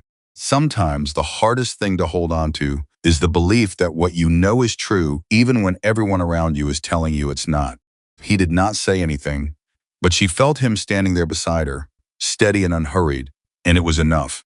Drove back to Red Willow. They crossed back into town just after 4 in the afternoon, and it was Cole who noted as first who went still in the driver's seat in a particular way and said quietly, Evelyn. She looked up from her notes. The feed store, he said. She looked. Harrison Voss's silver truck was parked in front of the feed store. Harrison himself was on the sidewalk, talking to 2 men she recognized, Pete Garrow, who ran the local cattle co-op, and Denny Walsh, who was on the county water commission. They were talking with the comfortable ease of men who were deciding something together. As Cole's truck drove past on the main street, Harrison looked up. He saw her. He saw her clearly, through the windshield, and for just a second, his expression went through several things in rapid succession: surprise, calculation, and something that might have been underneath everything, a flicker of unease. Evelyn held his gaze as the truck moved past. She did not look away first. Neither did he, but she was the one who was calm. He's moving, Cole said when they were past. Whatever he's planning, he's starting it. Good, she said. Cole glanced at her sideways. Margaret files the injunction tomorrow morning, Evelyn said. Whatever he's putting together with Pete Garrow and the Water Commission, it just got a great deal more complicated for him. She looked back at her notes. Let him move. We're already ahead of him. They pulled into the ranch as the light was beginning to change. Ruth Pickard's truck was there. She had stayed the extra hours without being asked, because that was Ruth, and Evelyn went straight in to thank her and check on everything, and Cole went to check the animals. Ruth Pickard was 67 and had the strong, capable look of a woman who had spent her life making things work. She was in the kitchen when Evelyn came in, sitting at the table with a cup of tea, and she looked at Evelyn with the particular attention of someone who sees more than she says. Everything's fine, Ruth said. Animals are good. Nothing's come apart. She paused. Harrison Voss called here this afternoon. Evelyn went still. Called here, she repeated. On this phone. About 2 o'clock. Said he wanted to reach you and couldn't get you on the road. Asked if I knew where you'd gone. Ruth looked at her steadily. Told him I had no idea. What else did he say? He said. Ruth set down her cup and her voice went careful, repeating exactly the way she always did when something mattered. He said, and I'm giving you his words. Tell Evelyn that I want to make one more offer. Final one. And that if she's smart, she'll take it before things get complicated. Evelyn stood in her kitchen and felt the cold clarity of it. Fear, anger, the clean, cold kind. He threatens you, Ruth said. Not a question. He's trying to, Evelyn said. Ruth looked at her for a long moment. Ruth, who had known her since she was 4 years old. Ruth, who had sat with her the night her father died. Ruth, who had never, in all the years Evelyn had known her, offered a single word of opinion about how Evelyn chose to live her life. What do you need? Ruth said. Evelyn looked at her. I may need a witness at some point, Evelyn said. Someone who can speak to what this land has been and who has managed it. Someone who knows the history. I know 40 years of this ranch, Ruth said. I can speak to all of it. It might get uncomfortable, Evelyn said. People in town are going to have opinions. Ruth picked up her cup. People in town have always had opinions, she said. Most of them have been wrong. She looked at Evelyn over the rim. When have you ever cared? Evelyn almost smiled. Thank you, Ruth. After Ruth left, Evelyn was standing at the kitchen counter when Cole came in from the barn. She told him about the call. His jaw tightened, just slightly, just enough to see. Final offer, he said. That means he knows something is changing. He saw us drive through town, Evelyn said. He doesn't know where we went, but he's calculating. He's wondering if I've talked to someone. She looked at Cole. He's scared. Scared men are dangerous men, Cole said. Yes, she said. They are. She thought about the Water Commission. She thought about Pete Garrow. She thought about the county judge that Harrison had gone to school with and the land assessment committee where he had influence. He's going to try to move against the property through official channels, she said. Something that looks legitimate. A county assessment, eminent domain claim. Something with the Water Commission. Can he do that? He has enough connections in this county that he could probably slow things down significantly. Tie the property up in local bureaucracy long enough to make my financial situation untenable. She paused. Accept the injunction, Cole said. That tomorrow morning, she said. Margaret files tomorrow morning. Cole exhaled. Then his phone rang. It was in his jacket, and the sound of it in the quiet kitchen made them both look at it before he picked it up. He looked at the number on the screen, and his expression changed. Who is it? Evelyn said. Someone I didn't expect to hear from, he said. He answered it. Yeah. He listened. His face went through something complex and controlled, the way weather crosses a landscape, visible fast and then gone. When? Another pause. You're sure? Not a question. All right, thank you. He hung up. He looked at Evelyn. That was someone I know. In the county records office, he said. He owes me a favor. I asked him 2 days ago to flag any requests for Carter Ranch property records. And someone requested the original land grant records for Carter Ranch this afternoon, Cole said. Not a standard public request. An expedited request filed through a law firm, he paused. The law firm's name is Strand and Marsh. Evelyn felt something shift in the room. That's not Voss's usual attorney, she said. No, Cole said. The Denver firm specializes in mineral rights and water claims. He looked at her steadily. They do most of their work for energy companies and private equity. The silence between them had weight again. He's not coming after the ranch anymore, Evelyn said slowly. No, Cole said. He's coming after the water rights directly, she said. He's going to try to challenge the 1961 deed amendment through a Denver firm with no county ties. Bypass the local level entirely. If he can get the original land grant records, he can argue there was an error in the original survey, Evelyn said. She was thinking out loud fast, the pieces assembling. Challenge the boundary. Challenge the water rights confirmation. He challenges it in state court with a Denver firm, and without Margaret on our side yet, she stopped. She picked up the phone. She called Margaret Aller. It rang 4 times and then Aller Law Margaret. Evelyn Carter, I need you to file tonight. A brief pause. Tell me, Margaret said. Evelyn told her, another pause. Longer this time. Strand and Marsh, Margaret said, and the name landed in her voice with the particular weight of someone who has encountered something before and not forgotten it. They've tried this before. In Natrona County, 2019, they challenged a water deed that had been in the same family for 80 years. She paused. They lost. Because we had documentation. We have documentation, Evelyn said. Yes, Margaret said. Give me 2 hours. She hung up. Evelyn set the phone down. Cole was watching her. She's filing tonight, Evelyn said. Cole nodded, and then he did something she did not expect. Pulled out a chair from the kitchen table and sat down and put his face in his hands, not from despair. She understood immediately, but from the release of something that had been held tightly for a long time. The posture of a person who has been braced for impact for so long that the act of sitting down is itself a kind of collapse. She understood it completely. She sat down across from him. Cole, she said. He looked up. Why Red Willow, she said. All the places between Cody and wherever you were going next. Why? Here specifically. You could have warned me by letter, by phone. You didn't have to come in person. He was quiet for a moment. Told you. Because no one warned my family. That's why you felt you should warn someone, she said. That's not why you stayed. He held her gaze. The kitchen held them in its particular quiet. No, he said, it's not. She did not push further. Some truths she had learned need to be arrived at in their own time. She stood up and put the kettle on, and they sat together in the kitchen while the evening came on outside. She thought about her grandfather writing in that notebook by lamplight 40 years ago, and her father locking the desk drawer and leaving the key among the forgettable things in a kitchen drawer, and the long, patient chain of choices that had led to this specific moment, this kitchen, this table, this man across from her, this fight she was finally fully ready to have. 11:15 that night, Margaret Aller called back. Filed, she said. Emergency injunction against unauthorized property assessment Served to the county clerk and copied to Strand and Marsh in Denver. She paused. They'll know by morning. How will Harrison respond? Evelyn said. He'll escalate, Margaret said simply. That's what people like Harrison Voss do when they realize they're losing control of a situation. They push harder. Another pause. Be ready for that. I'm ready, Evelyn said. She hung up. She looked at Cole across the table. It's filed, she said. He nodded. And then something happened that she would remember later with the particular clarity that belongs to moments that turn out to be hinges, the places where everything pivots. Someone knocked on the front door. Not the frame. The door itself. 3 hard, deliberate knocks, the kind that are not asking but announcing.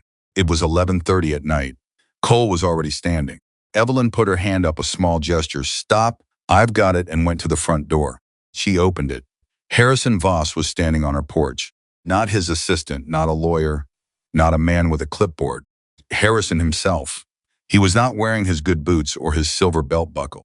Stads, he was dressed in ordinary clothes, and he looked for the first time in all the years she had known him like a man rather than a performance of power. He looked older. He looked tired. He looked, she realized with a jolt, like a man who was frightened. We need to talk, he said. She looked at him for a long moment. It's late, she said. I know it is. He paused. Please. She had never in 15 years heard Harrison Voss say please and mean it. She stepped back from the door. 5 minutes, she said. And I need to be honest with you. I have a lawyer and I have documentation. And this conversation may be relevant to a legal proceeding. So say exactly what you mean to say. Something crossed his face at that. He came inside. He stood in her front room, the room where her father had read every evening, where her grandfather's clock still kept time on the wall, and he looked around it for a moment with an expression she could not quite categorize. Then he looked at her. My father, he said, what he did in 9961, the Water Commission, the attempts to challenge your grandfather's survey. He stopped. I knew, I've known for a long time. Evelyn waited. Told myself it was business, he said. I told myself I was just pursuing what was rightfully. He stopped again, and the word hung in the air between them, wrong, and he seemed to hear it himself. Told myself a lot of things. Why are you here, Harrison? She said. He looked at her directly. Because my son came home today, he said. My son, who is 28 years old, and have spent his entire life trying to build something for. And he sat across from me at dinner and he said, Harrison, stop. Jaw worked. He said he heard what I've been doing. He heard about the acquisition company, the clipboard man, the call to your house. He paused. He told me that if I didn't stop, he would not come home again. The clock on the wall marked the seconds. He sounds like a good man, Evelyn said. He's a better man than I am, Harrison said, and it came out raw and unguarded in a way that clearly surprised him as much as it surprised her. She looked at him for a long moment. She thought about 60 years of this. Father and her grandfather, the legal case, the hidden room, the survey, everything her family had protected and everything his had tried to take. She thought about what she had said to Margaret Aller. Don't want to destroy him. I want to stop him. The injunction is filed, she said, tonight. It prevents any further unauthorized assessment of this property. My attorney is also in possession of documentation that fully establishes the water rights confirmed in 1961 and the geological survey of the aquifer beneath this land. She held his gaze. Your Denver firm will find that case extremely difficult to challenge. He did not look surprised.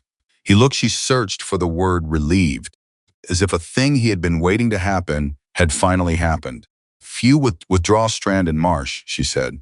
And if you formally acknowledge in writing to my attorney that Carter Ranch and its water rights are not subject to any claim from you or your family's interests, then I will not pursue the historical fraud case.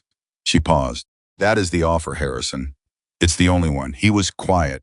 If I don't, he said. Then Margaret Aller tries the whole case, she said. 60 years. All of it public record. The clock measured the silence between them. Harrison Voss looked at the floor. Then he looked up. I'll call Strand and Marsh in the morning, he said, and I'll have my personal attorney contact yours about the written acknowledgement. Evelyn nodded. Then we're done here, she said. He moved toward the door, stopped with his hand on the frame. Your grandfather, he said, without turning around. My father hated him, but I think my father was afraid of him too. He paused. I understand why now. He walked out. She closed the door behind him. She stood in her front room with the clock ticking and the quiet settling back into the house like water finding its level. Then she turned around. Cole was in the doorway between the front room and the kitchen, leaning against the frame with his arms crossed, and he was looking at her with an expression that she did not have a name for yet, but recognized somewhere below the level of words. That was not what I expected, he said quietly. No, she said. You handled it. He paused. I handled it the way my grandfather would have, she said. He never wanted destruction.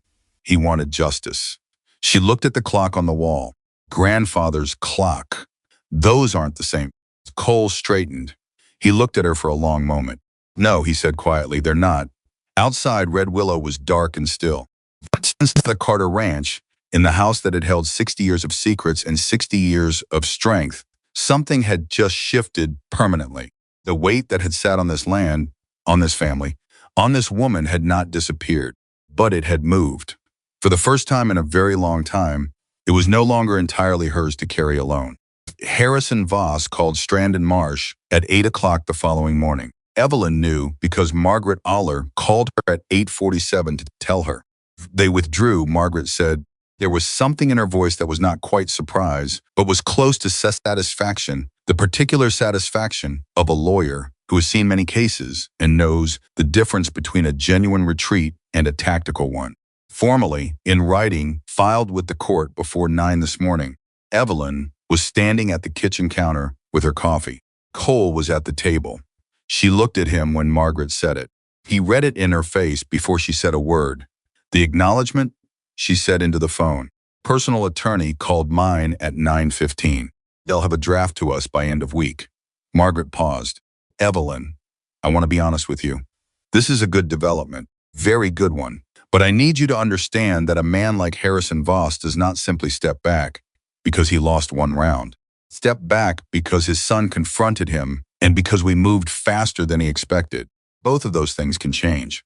I know, Evelyn said, which means we continue the authentication process. We get the independent geological assessment on record. We do not relax. Understood. And one more thing. Margaret's voice shifted slightly, taking on a different quality, careful, precise, the way it got when she was about to say something important. Briggs' letter. The one documenting the attempted corruption of the county assessor in 1969. What about it? I've been thinking about it since yesterday, Margaret said. Samuel Briggs. He would be in his 90s now if he's still living, but he may have family. And if he documented his warning to your grandfather in a letter, he may have kept copies of other correspondence regarding the Voss family's activities during that period. She paused. I'd like to try to find them. Evelyn set her coffee cup down. You think there's more, she said.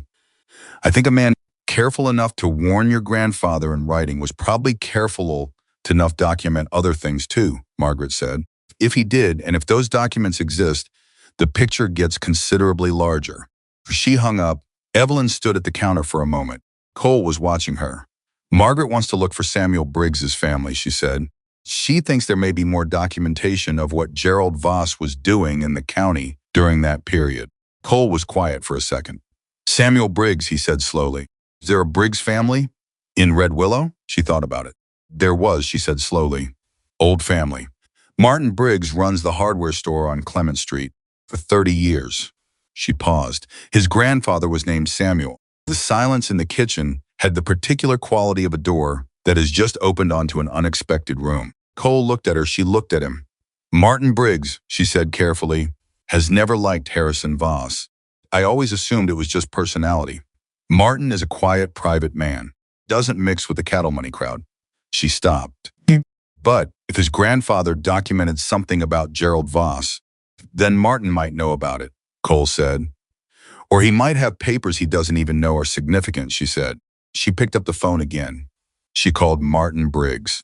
Picked up on the second ring in the way of a man who's always at his work and always answers. Hardware, Martin, it's Evelyn Carter, a pause. Not an unfriendly one. Evelyn, everything all right over at the ranch? Things are moving, she said. Martin, I need to ask you something, and I need you to understand that whatever you tell me stays between us until I say otherwise. Another pause. Longer. All right, he said. Your grandfather. Samuel Briggs. Did he leave any papers when he passed? Personal correspondence, professional records from his time as county assessor. The silence on the other end of the line was the kind that has its own texture.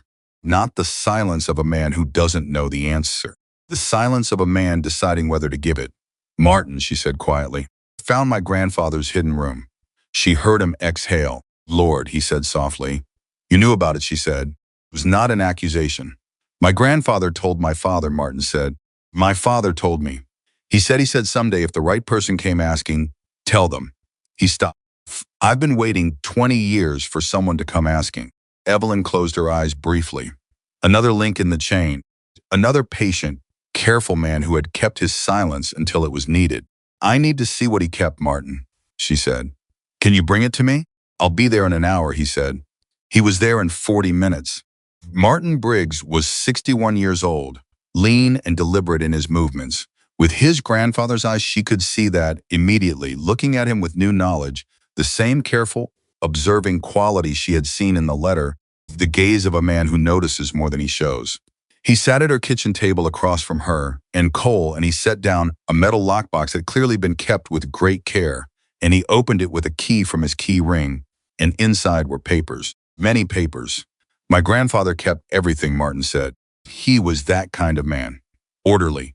He believed that if something was worth recording, it was worth keeping. He looked at Evelyn, talked about William Carter, my whole childhood, called him the most honest man he ever worked with in the county system. He paused. He also called Gerald Voss the most dangerous. Cole reached across the table and carefully lifted the first document from the box. This was for formal county assessor's report dated 1963 regarding the Voss family's request for a boundary reassessment of properties along the eastern mountain range. The margin, Samuel Briggs's handwriting, were notes, pressure from GV, water table classification. Refused. GV met with Judge Carver, privately, date unknown. Assessment request withdrawn, but origin of pressure unclear. Keep. Below it was another document, and another and another. Over the next hour, they went through everything in the box. What emerged was a picture that was both more complete and more troubling than anything they had assembled so far. Samuel Briggs had been watching Gerald Voss for the better part of a decade, not with any official mandate, but with the quiet private vigilance of a man who had recognized something wrong and had made it his personal business to document it. Gerald Voss had approached 3 separate county officials between 1961 and 1970. He had made indirect financial overtures to 2 of them. He had used his relationship with Judge Carver to attempt to delay the confirmation of the Carter water rights deed. He had hired private surveyors on 2 occasions to conduct unauthorized assessments of adjacent properties, including Carter Ranch. All of it was there. In Samuel Briggs' careful, measured handwriting, dates and names, and in several cases the names of witnesses. Martin sat back in his chair when they finished going through it and looked at the ceiling for a moment. My grandfather always said it wasn't over, he said. Gerald Voss accepted the loss in court, but never accepted the loss in his mind. Said the Voss family would come back to this eventually. He looked at Evelyn, just didn't know when. Harrison came back, she said. Did he back down? Last night, she said, he came to the house. Martin's eyebrows moved. Harrison Voss came to your house. Son told him to stop, she said. That was part of it. But also, she paused. I think he understood that it was over. The documentation we have, combined with what's in this box, builds a case that would be very damaging publicly. Martin was quiet for a moment. His son, he said. Daniel Voss. I know Daniel. He comes in the hardware store. Quiet young man, nothing like his father. He paused. Or maybe nothing like what his father chose to become. Distinction sat in the air between them. Evelyn looked at the documents spread across the table. Grandfather's papers. Samuel Briggs's records. The 2 families' careful, decades-long parallel documentation of the same wrong. Martin, she said, would you be willing to allow Margaret Aller to review these? That's why I brought them, he said simply. After Martin left, taking her promise that everything would be properly documented, and returned, Evelyn and Cole sat in the kitchen in the particular quiet that follows a large shift. The written acknowledgement from Harrison, Cole said. This added, It becomes significantly more comprehensive, Evelyn said. Margaret can negotiate language that covers the full historical scope. She paused. The Voss family's claim to anything connected to this water, this land, is finished. Completely. Cole nodded. He was quiet for a moment. Then he said, "What happens now? To the ranch?" It was a question she had been living inside of for days, turning it over, looking at it from different angles, the way you look at a problem you are finally ready to solve. The aquifer assessment, she said. "Once we have that on record, independent, current, verified, I need to talk to the university agricultural program in Laramie about the bloodlines, the heritage cattle. There are preservation grants," she said. "Cole, if what my grandfather documented about the original bloodlines can be authenticated, and I believe it can, I've been reading everything I can find about the breed characteristics, and the animals I have are consistent. There are programs that specifically fund the continuation of heritage cattle operations." She leaned forward slightly. "It's not just about the value of the animals themselves. It's about becoming a recognized preservation ranch. It changes the entire financial structure of the operation." Cole looked at her steadily. "You've been planning this," he said. "Been thinking," she said. "For 8 months, since I found the notebook. Didn't know what I had. But I knew something was there.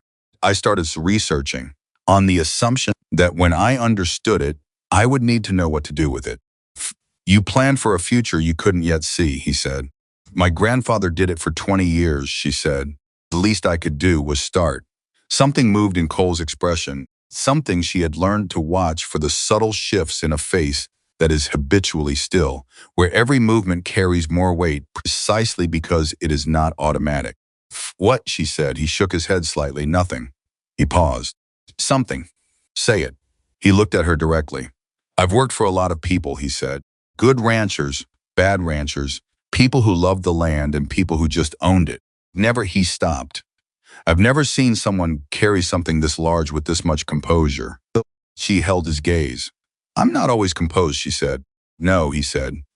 "But you're always clear about what matters, about what's worth protecting." He paused. "That's different." She thought about the night she had cried at the kitchen table. The first time, after her father's burial, when she had let herself grieve in private. The night she had read her grandfather's letter and felt for the first time something that felt like power rather than burden. "Took a long time to get clear," she said. "And it cost a lot to stay there." He nodded. He understood what she meant, not abstractly. "Actually, what happens to you," she said, "after all this settles?" Did not answer immediately. "I haven't thought that far," he said. "You should," she said. "You have things to figure out, too."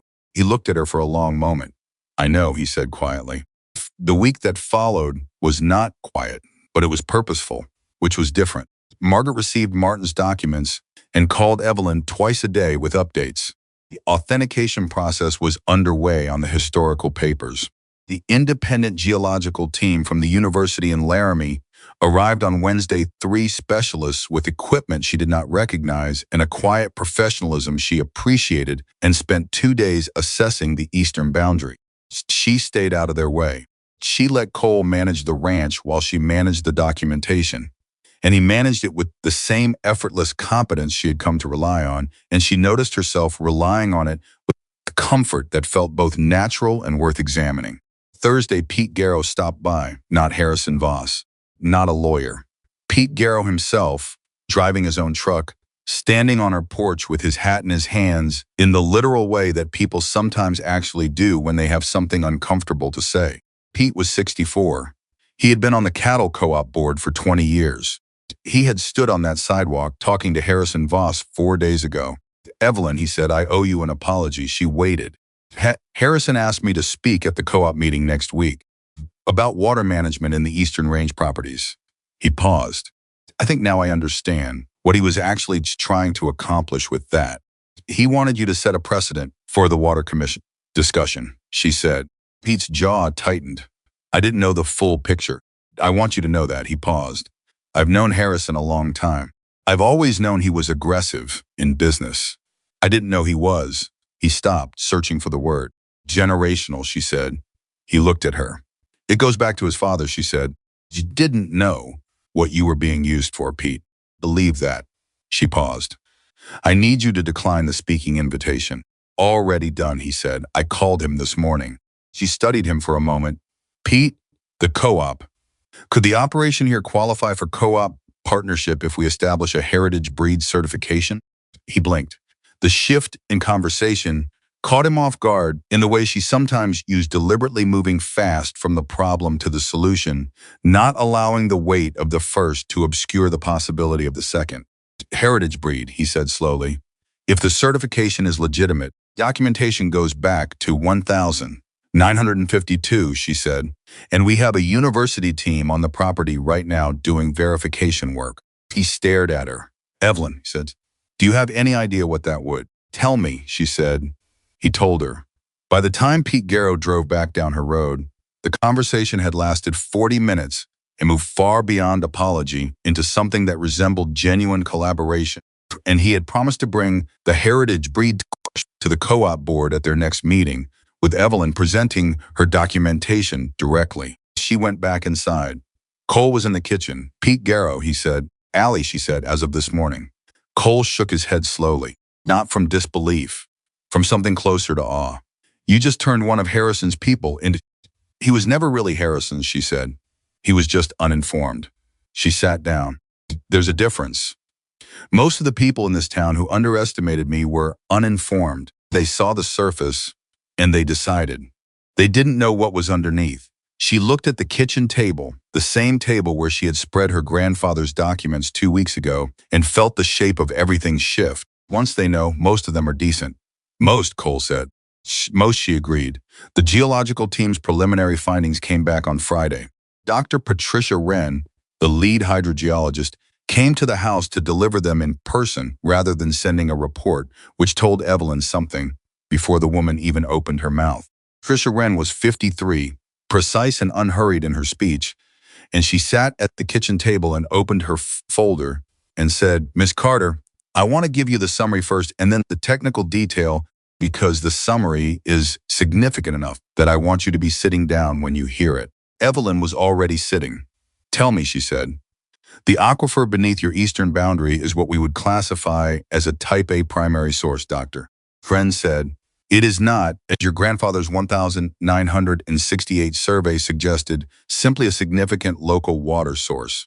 Based on our analysis, it feeds a network that extends well beyond your property boundaries. The output potential, even conservatively measured, places it among the top 5 privately held water sources in this part of Wyoming. She paused. Carter, in terms of water rights value in the current market with current drought projections for the next 2 decades. She named a number. Evelyn did not react outwardly. Inside, something very large and very still settled into place. Say that again, Evelyn said. Dr. Wren said it again. It was the same number both times. Cole, who was standing by the counter, had gone completely still. That's the current assessment, Dr. Wren said, with conservative projections. In a drought year, which this region is statistically likely to experience with increasing frequency over the next 20 years, the value could be, she paused, considerably higher. The kitchen was so quiet that Evelyn could hear the clock on the wall from the front room. Grandfather's clock. Thank you, she said. Her voice was steady. Can you provide a formal written report? It will be on your attorney's desk by Monday, Doctor, Wren said. After she left, Evelyn and Cole sat across from each other at the kitchen table and did not speak for a long moment. 60 years, Cole said finally. He knew, Evelyn said. Grandfather knew. That's why he hid it. That's why he protected it. Not because it was a nice piece of land or a good water source. She looked at Cole.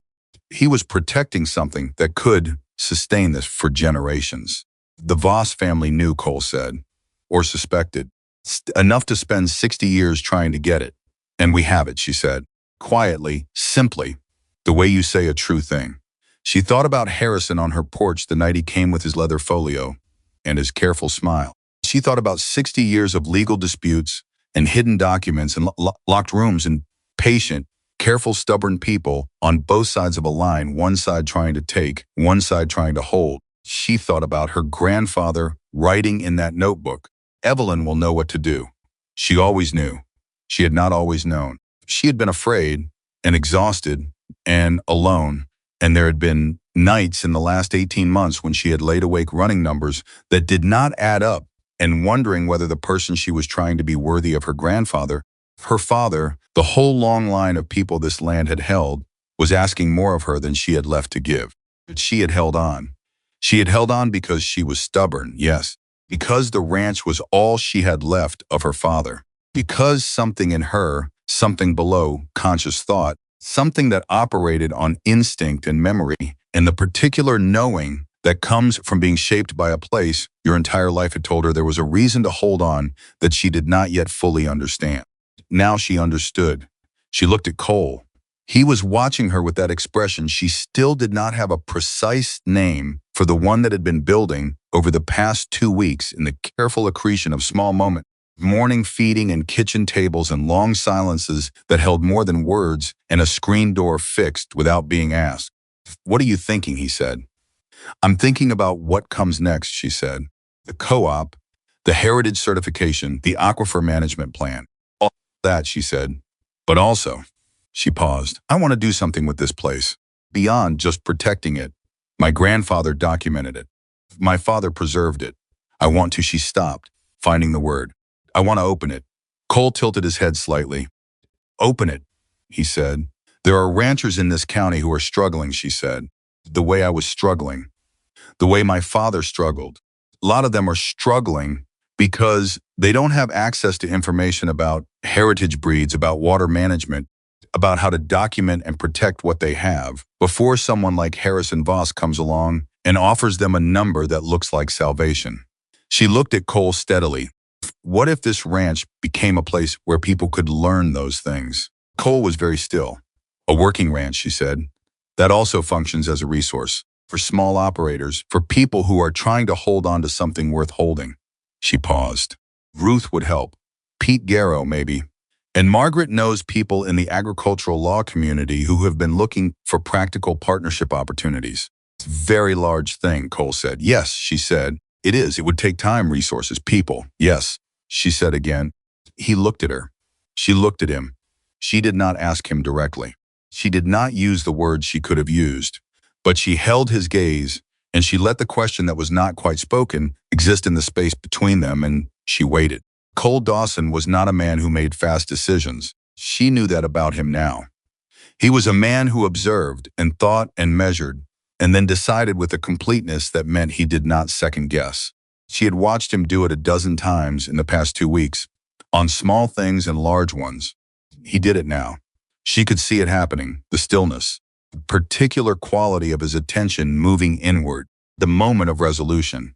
"I'd need to know," he said slowly, "what the living situation would look like, long-term, for someone who stays." "The bunkhouse needs work," she said. "There's also the east room off the main house. It hasn't been used in years." "The east room," he said. "It gets the morning light," she said. Something moved in his face. "That's important to you," he said. It was not quite a question. "It was important to my grandfather," she said. "He always said the morning light tells you what kind of day you're going to have." She paused. "I think he was right." Cole was quiet for a long moment. Then he said, "I'd want to be useful. Not just present.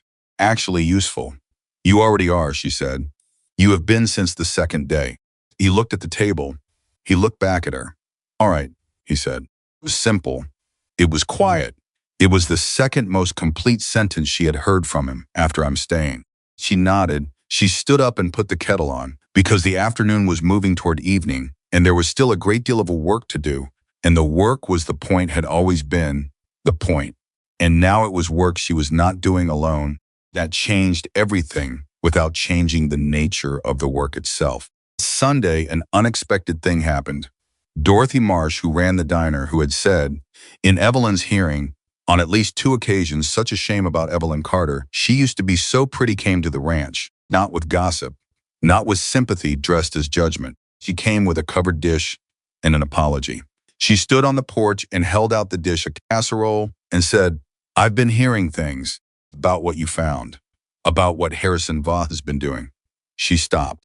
"I've been unkind to you, Evelyn, in my thinking and in my talking, and I want you to know I'm sorry for it." Evelyn looked at her for a moment. Dorothy was 71 and had run the diner for 35 years and had the particular entrenched quality of someone who has lived inside a small town's consensus for so long that stepping outside it requires a deliberate and uncomfortable act of will. She had stepped outside it. That meant something. "Come in," Evelyn said. "I'll make coffee." Dorothy Marsh sat at the kitchen table, the same table that had held 60 years of documents, that had been the site of discoveries and decisions and the beginning of things, and she and Evelyn talked for an hour. Really talked. Not the surface exchange of small-town acquaintance, but something more honest, more uncomfortable, and more worthwhile. Dorothy left. She paused at the door. "What you're building here," she said. "What I hear you're planning. With the co-op and the heritage program." She stopped. "It's good, Evelyn. It's a genuinely good thing." She paused. "Red Willow needs good things." "Red Willow," Evelyn said, "has more good people in it than it gives itself credit for." Dorothy smiled, a real one. She went home. Evelyn stood at the window for a moment after she left. Cole came in from outside. "Dorothy Marsh," he said, reading her expression. "Allies," she said, "as of this afternoon." He almost smiled. "You keep doing that," he said. "What?" "Turning the story around on people," he said. "Instead of fighting what they think, you just show them something different." He paused. "It works." "It doesn't always work," she said. "No," he said. "But when it does, it's permanent." He looked at her. "That's the difference. You're not convincing people. You're showing them the truth and letting them convince themselves." She thought about that. She thought about her grandfather's notebook, the 60-year-old letter to whoever was ready. The trust embedded in that act, the trust not just that she would find the room, but that she would know what to do with what was inside it. Not fight it into the open. Let it speak for itself. "That's what he did," she said. "My grandfather. He didn't fight Gerald Voss publicly. Documented the truth and protected it and trusted that the truth would outlast the lie." She paused. "He was right." "He was right," Cole said. The evening came on quiet and complete. Outside, the ranch was settling into its end-of-day rhythms, the particular sounds and silences of animals and land, and the ancient ordinary business of a working place that has been tended well. The aquifer moved silently beneath the earth. The cattle whose bloodlines reached back 70 years moved quietly in the fields. The stone markers on the ridge stood where her grandfather had placed them, patient as everything he had built. Inside, Evelyn Carter stood in the kitchen of her family's house and felt, for the first time, the full weight of what she had inherited, not the ranch, not the water, not the documents in the boxes now safely filed with Margaret Aller's office. The inheritance, she felt, was something harder to name. It was the weight of being trusted by the dead, by her grandfather, who had written her name in a notebook and sealed it away and waited, by her father, who had locked a drawer and left a key in a drawer full of forgettable things, trusting that she would open the right ones, by Samuel Briggs, who had told his son, who had stood at her kitchen table and said, "I've been waiting 20 years for someone to come asking." They had all been waiting for her, not because she was extraordinary, because she was willing to stay when leaving was easier, willing to carry what was heavy, willing to look at a thing that frightened her and say, "I'm not afraid," and then do the work of making that true. That was the inheritance. And standing in her kitchen on a Sunday evening with a man who had fixed her screen door without being asked and stayed when he had every reason to leave, with an aquifer beneath her feet and her grandfather's Voss clock ticking in the front room, and the whole long future of the Carter Ranch opening in front of her like a field after rain. She understood that she had always been equal to it. She had just needed to find the room. The annual ranch gathering had been held every September in Red Willow for 47 years. It was the kind of event that small towns build their identity around, part practical, part ceremonial, part social, the place where the whole county came together to talk about the year's work and the next year's plans and all the ordinary and extraordinary business of people who make their living from the land. Evelyn had attended every year since she was 7 years old, first on her father's arm and then alone, and in recent years she had attended the way you attend something that has stopped quite fitting you present but peripheral, aware of the whispers that moved through the room when she walked in, the careful avoidance of certain people, the particular quality of sympathy that is really just distance wearing a kinder face. This year was different. Before she even walked through the door, Margaret Aller had suggested the gathering 3 weeks earlier, not as a social occasion, as a venue. "You need to present publicly," Margaret had said, "not just to protect the legal case, though it does that, but because the people in this county deserve to understand what has been happening on their land, in their water commission, in their county records office for 60 years. Because you deserve to stand in front of them and say it yourself. Evelyn had thought about it for 2 days. Then she had said yes. She spent those 3 weeks preparing with the same methodical thoroughness she had brought to everything else. She organized the presentation of documents, not the originals which were secured in Margaret's office, but clear, authenticated copies, mounted and organized in a way that anyone could follow. She worked with Dr. Wren on a plain language summary of the geological findings. She coordinated with Pete Garrow, who had become, in the weeks since his apology, a genuine and energetic advocate, working the co-op membership with the particular effectiveness of a man making up for lost time. Ruth Pickard helped her rehearse. Not the words Evelyn knew her words. Ruth helped her with the other thing. The harder thing was stand in front of people who had underestimated her for years in saying what she knew without the performance of anger or the performance of triumph, just the clean, clear statement of truth. You're going to want to look at Harrison when you get to the water rights section, Ruth said during one of their sessions at the kitchen table. I know, Evelyn said. Don't look at him, Ruth said. Look at the room. All of it. Every person. Not just the ones who are already on your side. Evelyn had looked at her. That's good advice, she said. I have been giving good advice for 67 years, Ruth said. People just usually have to be in crisis before they listen. The night before the gathering, Evelyn could not sleep. She did not try to force it. She got up, put on coffee, sat at the kitchen table in the dark, and let herself feel what she was feeling without trying to manage it into something more useful. She was afraid, not of Harrison, not of the legal case or the public presentation or the possibility that something might go wrong. She was afraid of the simpler, more private thing, the vulnerability of being seen, fully seen. Not as the lonely spinster or the stubborn ranchwoman or even the person who had found the hidden room and fought the powerful man.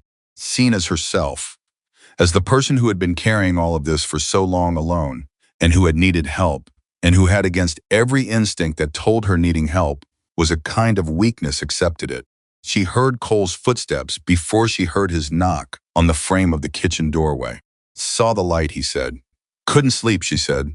He came in and poured himself coffee without asking and sat across from her and did not immediately speak, which was the right thing to do and exactly what she expected from him. After a while, she said, I keep thinking about my grandfather. What about him? Whether he would think I handled it right, she said. The way I handled Harrison. The deal instead of the full legal case. The choice to stop at protection instead of going further. She paused. Spent 20 years building that documentation. He might have wanted it used more completely. Cole was quiet for a moment. He wrote, 1 sentence about you, Cole said, in the whole notebook. After everything he documented and recorded and carefully preserved 1 sentence with your name in it. He held her eyes. He said you would know what to do.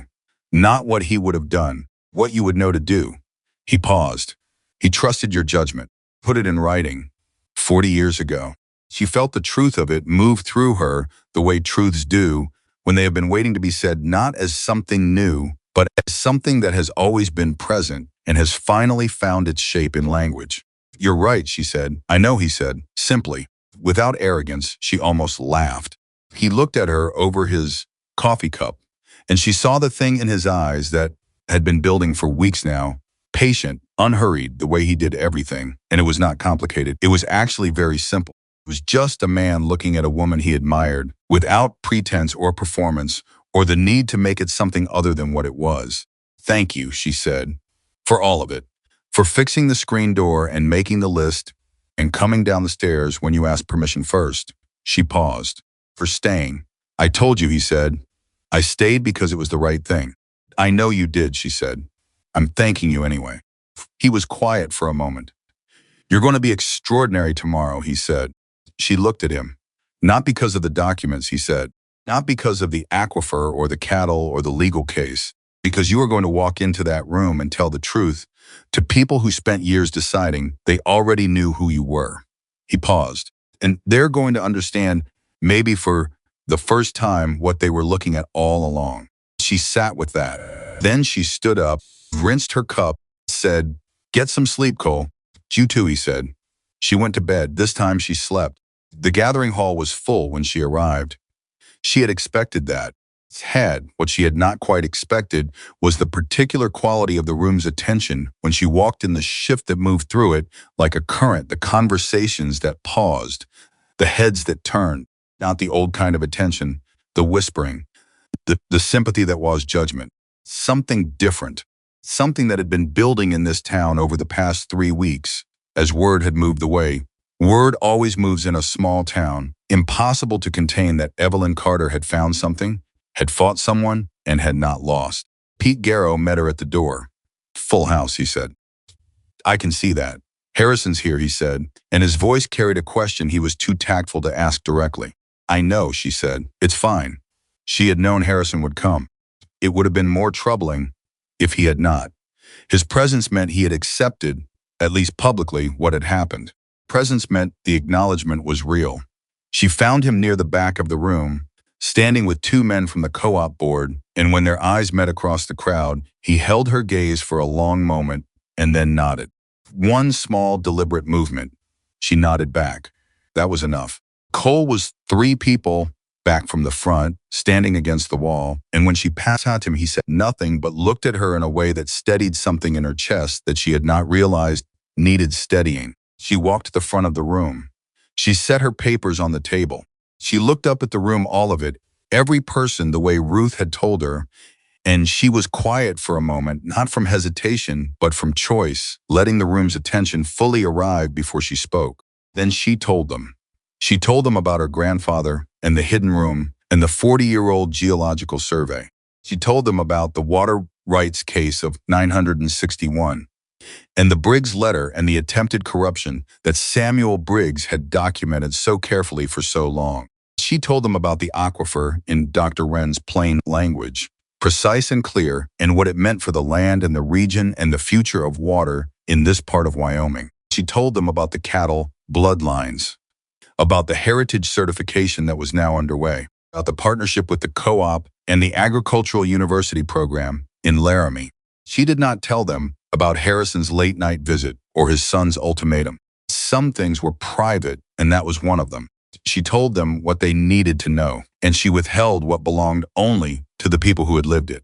When she finished, the room was quiet, the kind of quiet that is not emptiness, the kind that is full. And then Pete Garrow started clapping, and Ruth Pickard beside him, and it moved through the room the way things move when they are true, and recognized not performance, but acknowledgement, the sound a community makes when it is admitting something to itself.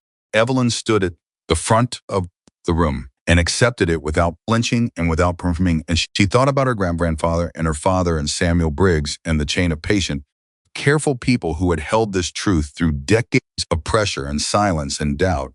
And she thought, we got here. All of us, we got here where people came to her. Not the sycophantic rush of the newly converted, but one by one in the particular way of people who have something genuine to say and need a moment to say it. Ranchers who wanted to know about the co-op partnership. Young women who wanted to know about the heritage certification process.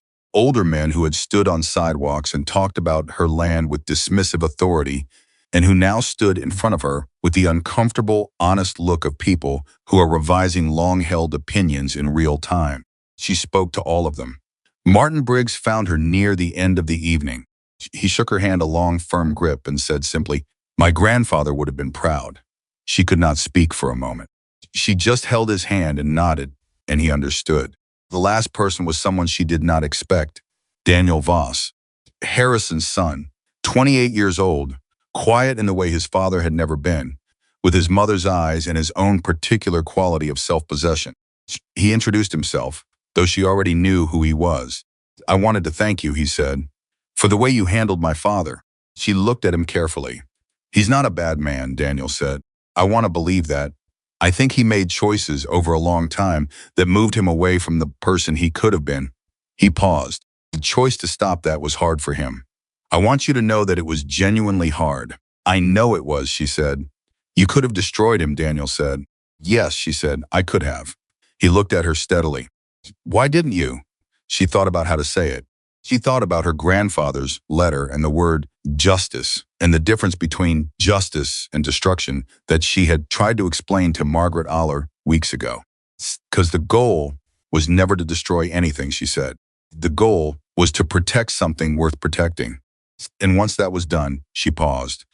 There was nothing left to fight for. Daniel nodded slowly. I hope, he said, that someday the Voss name in this county means something different from what it means now. That's up to you, she said, not him, you. He held her gaze. I know, he said quietly. He walked away. Cole was waiting by the door when she finally made her way through the room. He did not say anything when she reached him. He simply held the door, and they walked out together into the September night. And the cold air of the mountain town settled around them. And for a moment they just stood there, side by side, not moving. Feel, he said. Finally. She thought about the question. She took it seriously, the way she had learned to take the important simple questions, not answering quickly, but actually looking for the true answer.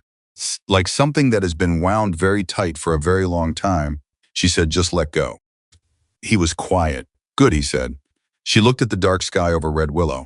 The stars were out, the sharp, abundant stars of altitude and open country that you never stop being grateful for, no matter how long you've lived under them. She thought about the ranch behind them, the aquifer beneath it, moving silently through the deep earth, patient as it had always been, the cattle in the fields, the documents safe in Margaret's office, the room beneath the barn, still there, now empty of its secrets, but full of something else, the sense of a thing completed, a weight properly set down. She thought about Cole beside her, not as a complication or a question or a future she had not yet worked out, just as a presence, steady and unhurried and real. It's not finished, she said. The work. It's just beginning, really. I know, he said. The co-op partnership, the heritage certification, the learning program for smaller ranchers. She paused. Years of work ahead. I know, he said again. You're still all right with that? Turned to look at her. Evelyn, he said. And the way he said her name, without the careful professional distance of those first weeks, just the plain direct address of someone speaking to a person they know, made something warm move through her. Fixed your screen door on the second day. I stayed through a 60-year legal dispute and a midnight visit from the most powerful man in the county and a geological team in a county gathering. He paused. Think you know I'm all right with it. She looked at him. For the first time in longer than she could precisely remember, she let herself smile, not the small, cautious one she had allowed in careful moments, but the full one, the real one, the one that was not performing anything or protecting anything or measuring what it gave away. Come on, she said. Let's go home. They drove back through the quiet mountain town, past the feed store and the diner and the hardware store and all the ordinary architecture of a life that had never been as small as it looked from the outside. And they pulled into Carter Ranch as the clock in the front room was striking 10. The ranch was exactly as they had left it. It always would be. Not unchanged, it would change, it would grow, it would become something larger and more generous and more open than it had been, but fundamentally, essentially, unbreakably itself. The thing her grandfather had built, and her father had preserved, and she had fought for and found, and refused at every reasonable, exhausted, practical opportunity to let go of. The woman everyone in Red Willow had already given up on walked through the front door of her family's house, set her keys on the counter, and stood in the kitchen that smelled of coffee and old wood and the long, deep history of people who had loved this place enough to protect it. She was not lonely. She was not broken. She was not the woman they had decided she was.